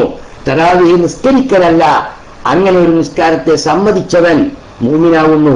നിസ്കാരം നിനക്ക് കൂലി വേണോ ചെയ്തോ, ഐച്ഛിക കർമ്മമാണ്, നിനക്ക് പറ്റില്ലേ ചെയ്യാതിരുന്നോ, പക്ഷെ തറാവീഹിനെ നീ അംഗീകരിച്ചേ പറ്റൂ. ഇങ്ങനെ വരുമ്പോൾ ഈമാൻ, നമ്മുടെ ഈമാൻ, നമ്മൾ ഈ മതത്തിൽ മെമ്പർഷിപ്പ് ഉറപ്പിക്കലല്ലേ സഹോദര ആദ്യം ചെയ്യേണ്ടത്. ആഖിറത്തിൽ പരാജയം വരും. ഇല്ലല്ലദീന ആമനു, വിശ്വാസിയാവണം ആദ്യം, എന്നിട്ട് അമലു സ്വാലിഹാത്തി. തറാവി 20 20 12 13 ഇത് ഉറപ്പിക്കാതെ ഒരാൾ അങ്ങനെയുണ്ട് ഇങ്ങനെയുണ്ടെന്ന് വിചാരിച്ച് മനസ്സിൽ വെച്ചുകൊണ്ട് നിസ്കരിക്കുന്ന ഈ നിസ്കാരം ഇത് അല്ലാഹു തആല പെൻഡിങ്ങിൽ വെച്ച ഈമാനാണെന്നല്ലേ പറഞ്ഞത്? അൽ ഈമാനു നോക്കൂ, അല്ലാഹു തആല കാത്തുരക്ഷിക്കട്ടെ. എന്റെ പ്രിയപ്പെട്ടവരെ, ഇന്ന് സുന്നത്ത് ബിദ്അത്ത് എന്ന വിഷയത്തിലേക്ക് കടന്നുപോയാൽ നബി സല്ലല്ലാഹു അലൈഹി വസല്ലം തങ്ങൾ പഠിപ്പിച്ചിട്ടുള്ള യാതൊരു അഭിപ്രായ വ്യത്യാസത്തിനും അവസരമില്ലാത്ത അനാവശ്യമായ തർക്കങ്ങൾ ദീനിന്റെ പണ്ഡിതന്മാർ ദീൻ പഠിക്കാനും പഠിപ്പിക്കാനും മനസ്സിലാക്കാനും സ്വീകരിച്ചു വന്ന മാനദണ്ഡങ്ങളൊക്കെ കാറ്റിൽ പറത്തി സ്വന്തം ബുദ്ധിയെ വിധികർത്താവാക്കി നിർത്തിക്കൊണ്ട് അവനവന്റെ മുമ്പിൽ കിട്ടിയ ഹദീസുകൾ മാത്രം വെച്ചുകൊണ്ട് പരിശോധന നടത്തിയപ്പോ അതിൽ തോന്നിയ ചില കാര്യങ്ങളെ മുൻനിർത്തി ദീനിന്റെ ധാരാളം ആചാരങ്ങളെ, അമലുകളെ, കർമ്മങ്ങളെ തള്ളിപ്പറഞ്ഞത് കേട്ടിട്ട്, തള്ളിപ്പറഞ്ഞോന്റെ കാര്യമല്ല ഞാൻ പറയുന്നത്, അത് കേട്ടപ്പോൾ അത്തരം അമലുകളെ കുറിച്ച് മാനസികമായി നമ്മുടെ നിലവാരത്തിൽ മാറ്റം വന്നെങ്കിൽ നമ്മളും എവിടെയാണ് പെടുന്നതെന്ന് എന്റെ പ്രവർത്തകന്മാർ ആലോചിക്കാനാണ് ഞാൻ ഇത്രയും കാര്യങ്ങൾ പറഞ്ഞത്. അതുകൊണ്ട് വളരെ വ്യക്തമായി ഞാൻ പറയുന്നു, അൽ ഈമാനു ബിദ്ഉൻ വസബഊന ശുഅബ അഫ്ളലുഹാ ഖൗലു ലാ ഇലാഹ ഇല്ലല്ലാഹ് അദ്നാഹാ ഇമാതത്തുൽ അദാ അനി ത്വരീഖ് വൽ ഹയാഉ ശുഅബത്തുൻ മിനൽ ഈമാൻ എന്ന ഹദീസും 6 അടിസ്ഥാനപരമായ ഈമാൻ കാര്യങ്ങളെ ഇതും തമ്മിൽ കൂട്ടിവെച്ചുകൊണ്ട് ഈമാൻ അത് നാം പഠിച്ചാൽ അവിടെ നമ്മൾ ഇനി അതിന്റെ കൂടെ കുഫ്റ്, എപ്പോഴാ കുഫ്രിയത്ത് വരിക, എപ്പോഴാ നിഫാഖ് വരിക, അങ്ങനെ പഠിക്കുമ്പോ എപ്പോഴാ ശിർക്ക് വരിക, എപ്പോഴാ തൗഹീദ് ശരിയാവുക, ഇത് നാം ഇങ്ങനെ തന്നെ പഠിക്കണം. മനസ്സിൽ മാത്രം, ഹൃദയത്തിൽ മാത്രം നിൽക്കുന്ന വിശേഷണമാണ്. ഇത് മനസ്സിലാക്കാഞ്ഞിട്ടാണ് ശിർക്കിന്റെ നിർവചനം എന്ന് ചോദിച്ചാൽ ബിദ്അത്താന്ന് പറയാൻ പറ്റാത്തത്. അയാൾ ശിർക്ക് പറഞ്ഞാൽ കൂറച്ചോടെന്നാ പഠിച്ചിട്ടുള്ളൂ. കാരണം ശരിക്കാന്ന് പറഞ്ഞാൽ എന്താ പാർട്ട്ണറായി. അപ്പൊ ശിർക്ക് എന്ന് പറഞ്ഞാൽ പാർട്ട്ണർഷിപ്പ്. അല്ലാഹു തആലാന്റെ പാർട്ട്ണർഷിപ്പ് എങ്ങനെ മനസ്സിലാക്കേണ്ടത്? അല്ലാഹു തആലാന്റെ ഏകത്വം എങ്ങനെയെന്ന് മനസ്സിലാക്കിയാലല്ലേ ആ ഏകത്വത്തെ പൊളിക്കുന്ന പങ്കാളിത്തം വരുമ്പോഴല്ലേ അത് ശിർക്കാവുള്ളൂ. അതിന് അള്ളാഹുവിന്റെ ഏകത്വത്തെ ആദ്യം മനസ്സിലാക്കണം. അള്ളാഹു പഠിപ്പിച്ച ഏകത്വം, അതിന്റെ പേരാ തൗഹീദ്. ആ തൗഹീദ് ഇൻഷാ അല്ലാഹ് വരും ക്ലാസ്സുകളിൽ വിസ്തരിച്ച് അതൊക്കെ അങ്ങനെ വെച്ച് പഠിക്കാൻ. ഞാൻ ഇപ്പൊ പറഞ്ഞു വരുന്നത് ഇത്തരം വിവാദ വിഷയങ്ങളിലേക്ക് കടക്കുന്ന ആളുകൾ അടിസ്ഥാനപരമായി അറിഞ്ഞിരിക്കേണ്ട ചില സത്യങ്ങളെ മാത്രം ഓർമ്മപ്പെടുത്തുകയാണ് ഇപ്പൊ ഞാൻ ചെയ്യുന്നത്. ശിർക്കിലേക്ക് നമുക്ക് വരാം, തൗഹീദിലേക്ക് വരാം, സുന്നത്തിലേക്ക് വരാം, ബിദ്അത്തിലേക്ക് വരാം. അതിനൊക്കെ ദീനിന്റെ പണ്ഡിതന്മാർ കൊടുത്തിരിക്കുന്ന നിയമപരമായ സാങ്കേതികമായ അർത്ഥങ്ങൾ, ആ സാങ്കേതികമായ അർത്ഥങ്ങളും അവർ ഊഹിച്ചു പറഞ്ഞല്ല, അത് ദീനിന്റെ തന്നെ പ്രമാണങ്ങളിൽ നിന്ന് തെളിവുദ്ധരിച്ചുകൊണ്ടാണ് അവർ ആ ആശയങ്ങൾ, ആ സാങ്കേതിക അർത്ഥങ്ങൾ, ആ വാക്കുകൾ കൊടുത്തിട്ടുള്ളത്. ശിർക്കിനെ വെറുതെ ആലോചിച്ച് നിർവഹിച്ചിട്ടില്ല. ഖുർആനിന്റെയും ഹദീസിന്റെയും ഒക്കെ അതുമായി ബന്ധപ്പെട്ട പാഠങ്ങൾ വിലയിരുത്തിയിട്ട് ആ പാഠങ്ങൾക്ക് വിധേയമാക്കിയാൽ ശിർക്കിനെ എങ്ങനെ നിർവചിക്കേണ്ടി വരും, അങ്ങനെ നിർവചിച്ച നിർവചനമാണ് സുന്നത്ത് ജമാഅത്തിന്റെ പണ്ഡിതന്മാർ പറഞ്ഞിട്ടുള്ളൂ. ഇഅ്തിഖാദു ഇലാഹൈനി ബിമാനാ വാജിബിൽ വുജൂദി ഔ ബിമാനാ ഇസ്തിഖാഖുൽ ഇബാദ എന്ന അർത്ഥത്തിൽ, സ്വയം പര്യാപ്തതയുള്ളവനെന്ന അർത്ഥത്തിലോ ആരാധിക്കപ്പെടാൻ പറ്റുമെന്ന അർത്ഥത്തിലോ രണ്ടാളെ സ്ഥാപിക്കുന്നതിന്റെ പേരാണ് ശിർക്ക് എന്ന് ദീനിന്റെ പണ്ഡിതന്മാർ പറഞ്ഞിട്ടുണ്ടെങ്കിൽ അതാണ് ശിർക്കെന്ന് ഖുർആന്റെ ആയത്ത് കൊണ്ട് വ്യക്തമായിട്ട് ആ ആയത്തിനെ തെളിവ് വെച്ചിട്ടേ പണ്ഡിതന്മാർ ആ നിർവചനം പറഞ്ഞിട്ടുള്ളൂ. ഇതൊന്നും ഉൾക്കൊള്ളാത്തൊരു വിഭാഗത്തിന് അവർ സ്വയം ഒരു മാനദണ്ഡം പോലും കണ്ടെത്തിയിട്ടില്ല. ഒരു മാനദണ്ഡമില്ല. എന്താ മാനദണ്ഡം? അവരുടെ ബുദ്ധി തന്നെ. അവർക്ക് നിർവചിക്കാൻ കഴിയില്ല. അതുകൊണ്ട് ഞാൻ ഇന്നലെ കഴിഞ്ഞ ക്ലാസ്സിലും പറഞ്ഞു, എന്റെ സംബോധനം സുന്നത്ത് ജമാഅത്തിന്റെ എതിരാളികളായ ബിദ്അത്ത് പ്രസ്ഥാനക്കാരോട് മറുപടിയല്ല. എന്റെ സംബോധനം സുന്നത്ത് ജമാഅത്തിന്റെ പ്രവർത്തകന്മാർ നമ്മുടെ പാഠങ്ങളെ കൃത്യമായി പഠിക്കാനുള്ള എനിക്കുള്ളതായ പരിമിതമായ കഴിവ് ഞാൻ നിങ്ങളോടൊപ്പം പങ്കുവെക്കാനുള്ള സന്നദ്ധത മാത്രമാണ് എന്റേത്. ഞാൻ അതിന് പൂർണ്ണമായി യോഗ്യനാണെന്ന ഒരവകാശവാദവും ഒരിക്കലും എനിക്കില്ല. എന്നെ കുറിച്ച് ഇതിന്റെ അഡ്മിന്മാരൊക്കെ നിങ്ങളെ പരിചയപ്പെടുത്തിയതിലൊക്കെ കുറെ ഓവറാണെന്ന് ഞാൻ ഒന്നാമത്തെ ദിവസം പറഞ്ഞിട്ടുണ്ട്. ഞാൻ അവിടെ തന്നെ നിന്നുകൊണ്ട് സംസാരിക്കുകയാണ്. ഇരിക്കട്ടെ സഹോദരന്മാരെ. അപ്പോ നാം മനസ്സിലാക്കേണ്ട ഈ വസ്തുത ഖൽബിൽ മാത്രം നിൽക്കുന്ന അധ്യായങ്ങളാണത്. അത് അതുകൊണ്ടാണല്ലോ ഉമർ മൗലവി പറഞ്ഞല്ലോ, സുന്നികളെ മുശ്രിക്കാക്കാൻ വേണ്ടിയിട്ട് അദ്ദേഹം പറഞ്ഞു, യാ ഗൗസൽ ആലം എന്ന് ഒരു വട്ടം വിളിച്ചോൻ 1000 വട്ടം മുശ്രിക്കാവും എന്ന് പറയാൻ വേണ്ടി പറഞ്ഞപ്പോഴും അദ്ദേഹത്തിന്റെ നാവിൽ നിന്ന് അറിയാതെ വീണുപോയില്ലേ ഒരു മനുഷ്യൻ ബിംബത്തിന്റെ മുമ്പിൽ സുജൂദിന്റെ രൂപത്തിൽ കടക്കുന്നത് കണ്ടിട്ട് അയാളെ പെട്ടെന്ന് മുശ്രിക്കാക്കാൻ പോകരുത്. അയാളത് ഇത് എനിക്ക് അബദ്ധമായി വരുമെന്ന് ഓർക്കാതെ നാവുന്ന് വീണു പോയതാണെന്നാണ് ഞാൻ മനസ്സിലാക്കുന്നത്. അദ്ദേഹം അങ്ങനത്തെ ഒക്കെ ഒരാളാണ്, ഇരിക്കട്ടെ. അങ്ങനത്തെ ആളാണെന്ന് മനസ്സിലാക്കാൻ ഒരുപാട് ഉദാഹരണങ്ങളുണ്ട്. അതിന് രസകരമായ കുറെ ആശയങ്ങളൊക്കെ ഉണ്ട്. ഉമർ മൗലവി മരിച്ചുപോയി. ആ മരിച്ചുപോയ മനുഷ്യന്റെ മേലെ പാഞ്ഞു കയറിയിട്ട് അങ്ങനെ ഇനി അദ്ദേഹത്തെ കടിച്ചു കീറുന്ന ഉദ്ദേശമൊന്നും എനിക്കില്ല. പക്ഷെ ഒരു ആശയപരമായ വിഷയമല്ലോ. ആ മരിച്ചുപോയ ആളായാലും അവർ പറഞ്ഞ അബദ്ധങ്ങൾ ഉമ്മത്തിന് പറഞ്ഞു കൊടുക്കേണ്ടത്. അതുകൊണ്ടാണ് നമ്മൾ ഇബ്നു തൈമിയ്യനെ പറയുന്നത്, അതുകൊണ്ടാണ് ഇബ്നു അബ്ദുൽ വഹാബിനെ പറയുന്നത്. ആ ജാതി പിഴച്ചുപോയ എല്ലാ മനുഷ്യന്മാരുടെയും അവരെ വ്യക്തിത്വത്തെ അല്ല, ആ ആശയങ്ങളിലെ അബദ്ധത്തെയും അപകടത്തെയുമാണ് ഈ സമുദായത്തിൽ നാം പറഞ്ഞു കൊടുക്കുന്നത്. ആ അർത്ഥത്തിൽ ഉമർ മൗലവിയെ ഞാൻ പരാമർശിച്ചു എന്നേ ഉള്ളൂ. അല്ലാത്തൊരു ഉദ്ദേശവും അക്കാര്യത്തിൽ എനിക്കില്ല എന്ന് സമ്മതിച്ചുകൊണ്ട് തന്നെ അദ്ദേഹം പറഞ്ഞു, ഒരാൾ സുജൂദിന്റെ രൂപത്തിൽ കിടക്കുന്നത് കണ്ടാൽ നിങ്ങൾ അയാളെ പെട്ടെന്ന് മുശ്രിക്കാക്കാൻ പോകണ്ട. ഇത് ആരുടെ കാര്യത്തിലാ? ഒരു മുസ്ലിമിനെ അങ്ങനെ കണ്ടാലെന്നാണ്. ഒരു കാഫിറായ മനുഷ്യൻ അങ്ങനെ കിടക്കുന്നത് കണ്ട ഓനെ പെട്ടെന്ന് കാഫിറാക്കാൻ പോകണമെന്ന് അയാൾ പറയുമോ? അത് പറയില്ല. അത് കാഫിറല്ലേ? അവിടെ അങ്ങനെ സൂക്ഷ്മതൊന്നും പറഞ്ഞ ഓൻ കാഫിർ തന്നെയാണ്. പിന്നെ ഈ പറഞ്ഞത് ആരെ പറ്റിയാ? ഇസ്ലാമിനകത്തുള്ള ഒരു മെമ്പർ ഒരു ബിംബത്തിന്റെ മുമ്പിൽ സുജൂദിന്റെ രൂപത്തിൽ കിടക്കുന്നത് കണ്ടാൽ അയാൾ പെട്ടെന്ന് മുശ്രിക്കാൻ നിങ്ങൾ പറയരുത് എന്ന് എന്തുകൊണ്ട് പറഞ്ഞു? അയാളുടെ മാനസിക നിലവാരം ഈ കാര്യത്തെക്കുറിച്ച് എന്താണ് വിലയിരുത്തിയത് ഇത് നോക്കിയിട്ടേ പറയാവൂ. പിന്നെ അയാൾ ചെയ്തതിന് എന്തെങ്കിലും വ്യാഖ്യാനം ഒരു പക്ഷേ തൂക്ക് ചൂണ്ടിയിട്ട് ചെയ്യലാന്ന് പറഞ്ഞപ്പോ ആ ഭീഷണിക്ക് മുമ്പിൽ വഴങ്ങാൻ നിർബന്ധിതനായതാണെങ്കിൽ അങ്ങനെ ഒരാൾ ചെയ്താൽ അവിടെ ശിർക്ക് വരില്ല, അവിടെ അയാൾ ആ ചെയ്തയാൾക്ക് ഹറാമ് വരില്ലല്ലോ. ഇപ്പോ മനസ്സുകൊണ്ട് ഇതിനെ എങ്ങനെ വിലയിരുത്തി നോക്കിയിട്ടാണ്. കർമ്മങ്ങളൊക്കെ പാടില്ലാത്ത കർമ്മങ്ങൾ കേവലം ഹറാമുമ്മ നിൽക്കണം. ഹറാം അതിന്റെ അപ്പുറത്തേക്ക് പോയില്ല. കുഫ്റ് ശിർക്ക് എന്നതൊക്കെ വരണമെങ്കിൽ ആ കർമ്മത്തെക്കുറിച്ച് മനസ്സിൽ എന്ത് വിലയിരുത്തി അപ്പോഴാണ്. നിസ്കാരം നമ്മൾ പഠിച്ച എന്താണ്? നിസ്കാരം ഒരാൾ ഒഴിച്ചാൽ അയാൾ കാഫിറല്ല, അയാള് കുറ്റവാളിയാണ്, അയാൾ ഫാസിഖാണ്. മനഃപൂർവ്വം ഒഴിച്ചാൽ അയാൾ ഫാസിഖാണ്. കാരണങ്ങളുണ്ടെങ്കിലോ ന്യായമായ കാരണങ്ങളുണ്ടെങ്കിൽ അയാൾ ഫാസിഖല്ല, അയാൾക്ക് ഖളാ കിട്ടണം. കാരണങ്ങൾ ഇല്ലാതെ ഉഴപ്പത്തരം കാണിച്ച് നിസ്കാരത്തെ നിന്ന് ചെയ്യാതെ മടിച്ച് അതിന് മാറി നിൽക്കുന്ന ആൾ, ബോധപൂർവം നിസ്കാരം ഒഴിച്ച ആളാണ്, അയാള് കാഫിറല്ല, അയാൾ മുദ്നിബാണ്, അയാൾ ഫാസിഖാണ്, പാപം ചെയ്തവനാണ്. അതുകൊണ്ട് തന്നെ ഇമാം ശാഫിഈ റളിയല്ലാഹു അൻഹു വ്യക്തമായി പറഞ്ഞു, യക്ഫുറു മുസ്തഹില്ലു തർക്കിഹ. നിസ്കാരം ഒഴിച്ചും കാഫിറല്ല, നിസ്കാരം ഒഴിക്കാം എന്ന് മനസ്സിൽ വിലയിരുത്തിയവൻ കാഫിറാണ്. അപ്പൊ നിസ്കാരത്തിന് പങ്കുണ്ട്. നിസ്കാരം ഈമാൻ കാര്യത്തിൽ എണ്ണിയില്ല. പക്ഷെ റസൂലുള്ളാഹി പറഞ്ഞ ശാഖ കൂട്ടി വായിക്കുമ്പോ നബി തങ്ങൾ കൊണ്ടുവന്നതെല്ലാം അംഗീകരിക്കുക എന്ന് പറയുന്ന അർത്ഥത്തിൽ ഈ ദീനിന്റെ മുഴുവൻ കർമ്മങ്ങളും റസൂലുള്ളാഹി കൊണ്ടുവന്ന് പഠിപ്പിച്ചതാണ്. ആ അർത്ഥത്തിൽ ശാഖകൾ എന്ന നിലയിൽ അവർ നിസ്കാരത്തിന് പങ്കുണ്ട്. അപ്പൊ നിസ്കരിച്ചാലും നിസ്കരിച്ചില്ലെങ്കിലും നിസ്കാരത്തെ സമ്മതിച്ചിരിക്കണം.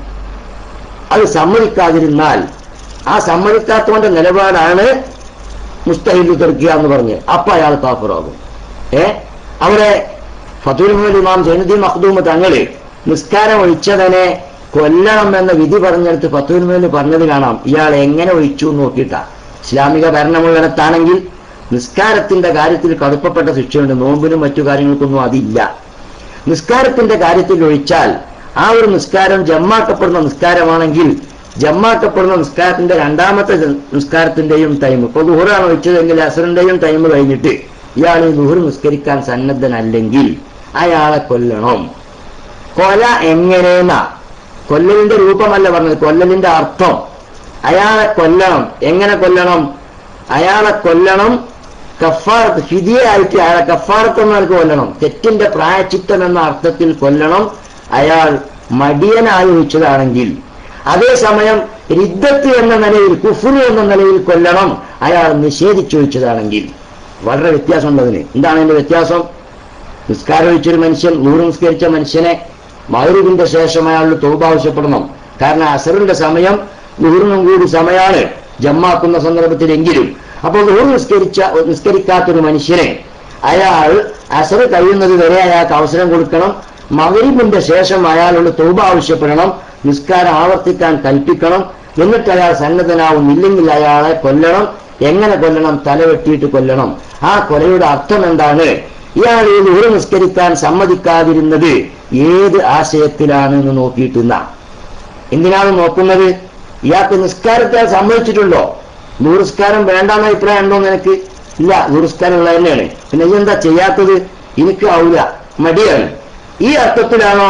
എന്നാ ഓനെ തലവെട്ടിയിട്ട് കൊല്ല, ഓനെ കൊന്നത് കഫാറത്താണ്. അവൻ ചെയ്ത കുറ്റത്തിന്റെ പ്രായശ്ചിത്തം എന്ന അർത്ഥമാണ്. അപ്പൊ അവന്റെ മരണം മുസ്ലിമായിട്ടാണ്. അതുകൊണ്ട് അവനെ കുളിപ്പിക്കണം, അവന്റെ മേൽ മയ്യത്തിസ്കരിക്കണം, അവന് മുസ്ലിമീങ്ങളെ മറമാറിനകത്ത് മറമാറണം. അതേസമയം ഈ മനുഷ്യൻ നിസ്കരിക്കാതിരുന്നത് നിഷേധിയായിട്ടാണ്. ദുഹൂർ ഞാൻ സമ്മതിക്കില്ല എന്ന് പറഞ്ഞു. 4 നിസ്കാരമുള്ളൂ, ചേകനൂരിന്റെ മാതിരി 4 പറ്റുള്ളൂ.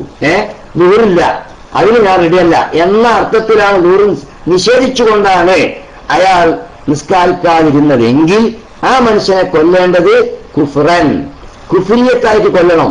അങ്ങനെ കൊല്ലപ്പെട്ടാൽ ആ മനുഷ്യനെ കുളിപ്പിക്കാനും പാടില്ല, അയാൾ നിസ്കരിക്കാനും പാടില്ല, മുസ്ലിമീങ്ങളെ മറമാടുന്ന സ്ഥലത്ത് മറമാടാനും പാടില്ല. അപ്പൊ മനസ്സിൽ എന്ത് വിലയിരുത്തി?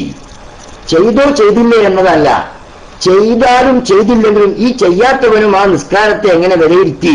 നിഷേധമാണോ മനസ്സിൽ? കാഫിറാണ്. നിഷേധമല്ല, മടിയാണോ മനസ്സിൽ? എന്നിട്ട് അയാളും ചെയ്തില്ല, അയാൾ മൂമിനായി തന്നെ കൊല്ലപ്പെട്ടതാണ്. അയാളെ മൂമിനീങ്ങൾ എല്ലാ കർമ്മവും ചെയ്യണം. ഞാൻ ഇവിടെ സൂചിപ്പിച്ചത് നമ്മൾ പറയുന്ന ഈമാന്, കുഫ്റ്, നിഫാഖ്, ശിർക്ക്, തൗഹീദ് ഇത് മുഴുവനും ഒരു മനുഷ്യന്റെ പ്രവൃത്തിയിൽ നോക്കിയിട്ട് വിലയിരുത്താൻ പറ്റില്ല. അപ്പോ ബദരീങ്ങളെ കാക്കണേ എന്ന് പറയൽ ശിർക്കാണെന്ന് ഈ വിദ്യാക്കാരൻ പറയുന്നതിന്റെ പോയത്തത്ര. ബദരീങ്ങളെ കാക്കണമെന്ന് പറയലല്ല സഹോദര ശിർക്ക്. അങ്ങനെ പറയാം, അതിന് തെറ്റില്ല എന്ന് വിശ്വസിക്കലാ ശിർക്ക്. കാരണം ആ ശിർക്കാണെങ്കിൽ, അത് ശിർക്കിൽ പെടുമെങ്കിൽ, ഞാൻ പെടുമെന്ന് പറഞ്ഞില്ല, അവർ പറയേണ്ടത് അങ്ങനെയാണ്. കാരണം ബദരീങ്ങളെ കാക്കണേ എന്ന് പറയൽ, ബദരീങ്ങളെ കാക്കണേ എന്ന് പറയൽ കർമ്മല്ലേ. ഇത് അഖീദ എന്ന് പറയുന്നത് കൽബ് മണക്കുന്ന പ്രവൃത്തിയല്ലേ. ബദരീങ്ങളെ കാക്കണമേ എന്ന് പറയാൻ പാടുണ്ടോ? പാടില്ലേ? ഇതിൽ നിന്റെ മനസ്സെവിടെ നിൽക്കുന്നു? വിദേഹത്തുകാരന്റെ ചിന്തയുള്ളത് പാടില്ല എന്നാണെങ്കിൽ ആ വിശ്വസിച്ചവനെ കുറിച്ചാണ് അവൻ ശിർക്ക് ആരോപിക്കേണ്ടത്, പറഞ്ഞവനെ കുറിച്ചല്ല. ഇന്നത്തെ എല്ലാ ആരോപണങ്ങളും നോക്കുകയാണെങ്കിൽ ഈ ആരോപണങ്ങൾ അവർ പറയുമ്പോഴൊക്കെ അടിസ്ഥാനപരമായ പാഠം അവരെ കയ്യിൽ നിന്ന് നഷ്ടപ്പെട്ടിരിക്കുന്നു എന്ന് വ്യക്തമാവുന്ന തെളിവ് നമുക്ക് കാണാൻ പറ്റും. അതുകൊണ്ട് ഞാൻ എന്റെ സുഹൃത്തുക്കളോട് ഒരു കാര്യം അവസാനമായി ഓർമ്മപ്പെടുത്തുന്നു. യാ അയ്യുഹല്ലദീന ആമനു ഇത്തഖുല്ലാഹ ഹഖ്ക തുഖാതിഹി. അല്ലാഹു പറഞ്ഞ ഒരുപാട് സ്ഥലത്ത് ഇത്തഖുല്ല ആവർത്തിച്ചിട്ടുണ്ട്, ഒരുപാട് സ്ഥലത്ത്. ആ ഓരോ സ്ഥലത്തും വ്യത്യസ്ത കാര്യങ്ങൾ ഇത്തഖുല്ലക്ക് ശേഷം അല്ലാഹു തആല പറഞ്ഞിട്ടുണ്ട്. അതേസമയം ഈ സ്ഥലത്ത് ഹഖ്ക തുഖാതിഹി കൊണ്ട് അടിവരയിട്ടിരിക്കുന്നു. ഇത്തഖുല്ലാഹ, എന്നെ നിങ്ങൾ അനുസരിക്കണം, എന്നെ നിങ്ങൾ അനുസരിക്കണം, എന്റെ നിയമങ്ങൾ നിങ്ങൾ അനുസരിക്കണം. ഈ നിയമങ്ങൾ എന്ന് പറഞ്ഞാൽ അള്ളാന്റെ ദീനിലെ മൊത്തം നിയമങ്ങളാണ്. അതിന് കർമ്മവും വിശ്വാസവും ഒക്കെ ഉൾപ്പെടും. അത് അംഗീകരിക്കണം, എന്നെ നിങ്ങൾ അനുസരിക്കണം എന്ന് പറഞ്ഞിട്ട് ഹഖ്ക തുഖാതിഹി, അനുസരിക്കേണ്ട രൂപത്തിൽ അതിന്റെ ഹക്ക് പ്രകാരമായിരിക്കണം. അപ്പൊ യഥാർത്ഥ കോലത്തിലുള്ള അനുസരണമാവണം. ഇതിലൂടെ അള്ളാഹു ആ അണ്ടർലൈൻ കൊണ്ട് സൂചിപ്പിച്ച എന്താണെന്നറിയോ? അനുസരണമെന്ന പേരിൽ ലോകത്ത് നടത്തുന്ന എല്ലാവരുടെയും പ്രവർത്തനങ്ങൾ അള്ളാഹുവിങ്കിൽ സ്വീകാര്യമായ അനുസരണമല്ല. ഇതാണ് അതിനർത്ഥം. അതെന്തിനാണ് പറഞ്ഞത്? യഥാർത്ഥ അനുസരണം ഏതാണ്? ഞാൻ തെരഞ്ഞെടുത്തിരിക്കുന്ന എന്റെ ജീവിത റൂട്ട് അള്ളാഹുവിങ്കിൽ അംഗീകരിക്കപ്പെടുന്ന റൂട്ടിലുള്ള അനുസരണമാണോ എന്ന ഒരു ശ്രദ്ധ അള്ളാഹുവിനെ അനുസരിക്കാൻ വേണ്ടി തയ്യാറായിട്ടുള്ള എല്ലാവരുടെ കയ്യിൽ ഉണ്ടായിരിക്കണം എന്ന് ഓർമ്മപ്പെടുത്തുക അവിടെ അള്ളാഹു തആല ചെയ്യുന്നത്. അപ്പോ എന്നിട്ടെന്താ ഇതിനു ശേഷം എന്താ പറഞ്ഞേ?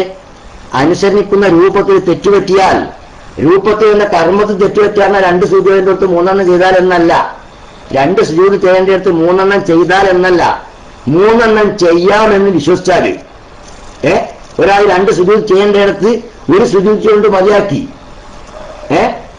ആ മതിയാക്കിയത് തെറ്റാണ്. അതേസമയം അങ്ങനെ ആവാമെന്ന് ഇയാൾ വിശ്വസിച്ചിട്ടുണ്ടോ? അപ്പൊ അയാൾ നിസ്കാരത്തെ കളിയാക്കി പരിഹസിച്ചവനാണ്, ഓന്റെ ഈമാനിക വിഷയത്തിൽ അപകടമുണ്ട്.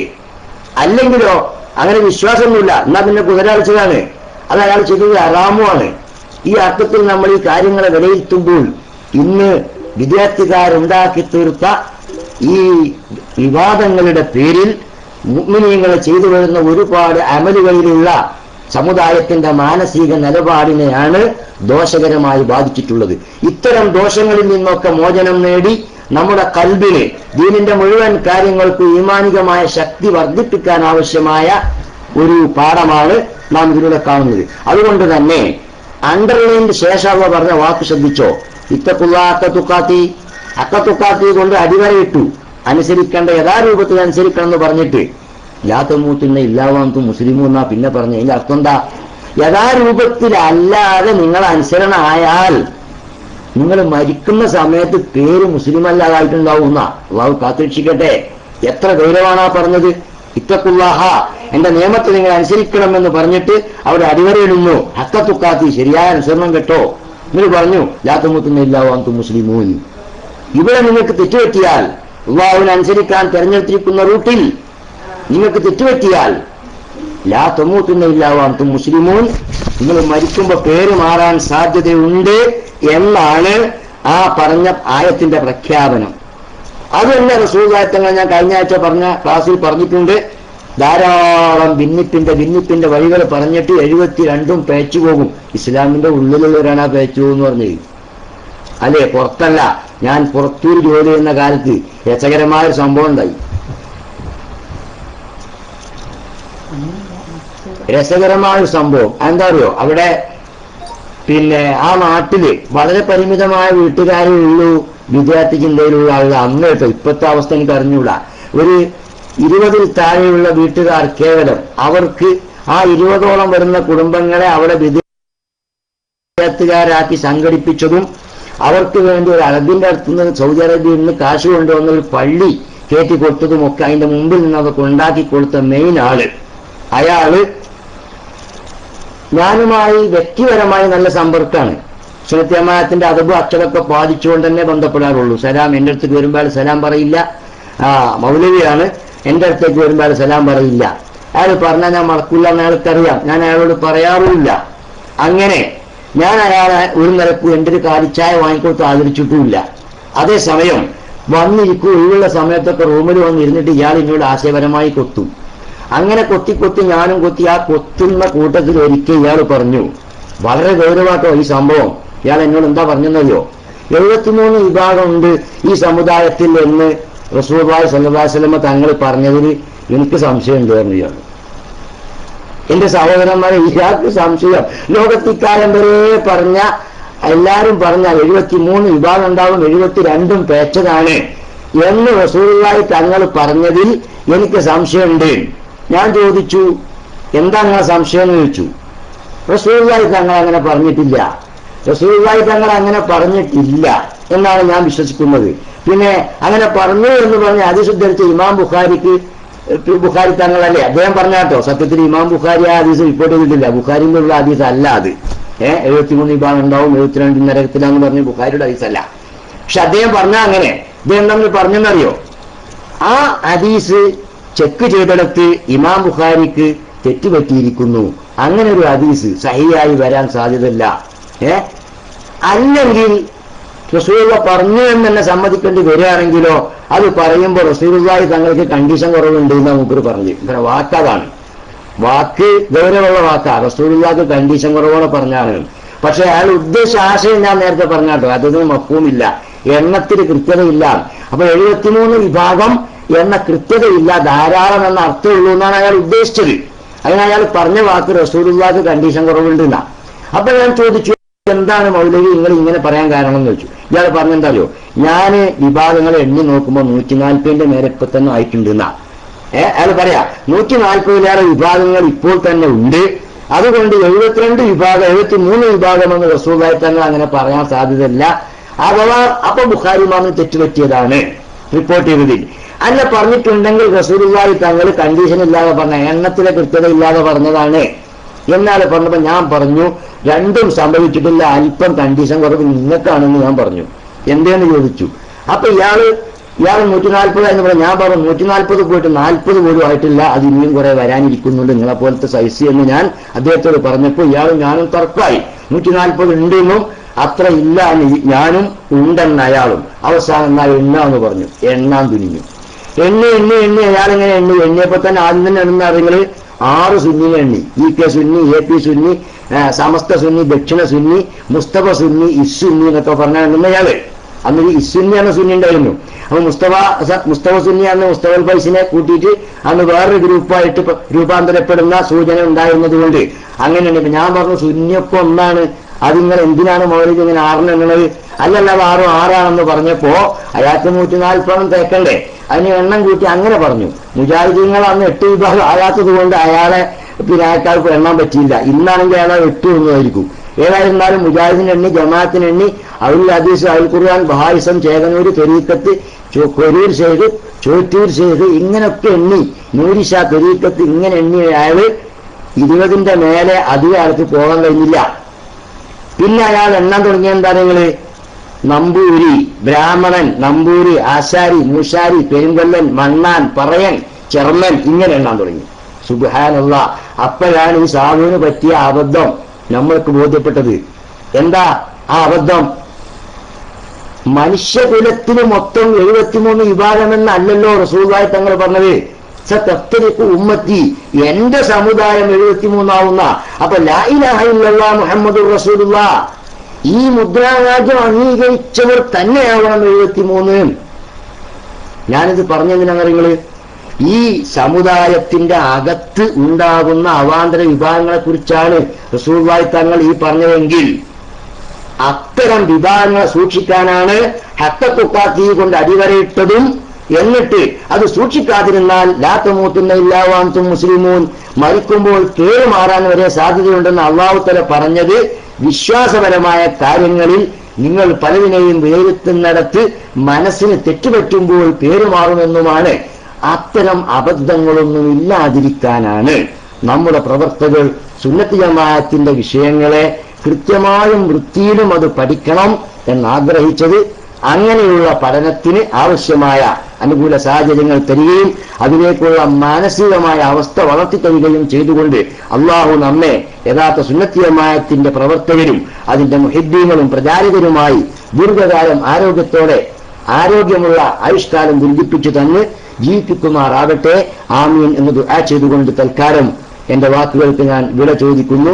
റബ്ബന ആതിനാ ഫിദ്ദുനിയാ ഹസന വഫിൽ ആഖിറതി ഹസനതൻ വഖിനാ അദാബന്നാർ. ربنا تقبل منا إنك أنت السميع العليم وتب علينا إنك أنت التواب الرحيم. آمين برحمتك يا أرحم الراحمين والحمد لله رب العالمين. السلام عليكم ورحمة الله وبركاته.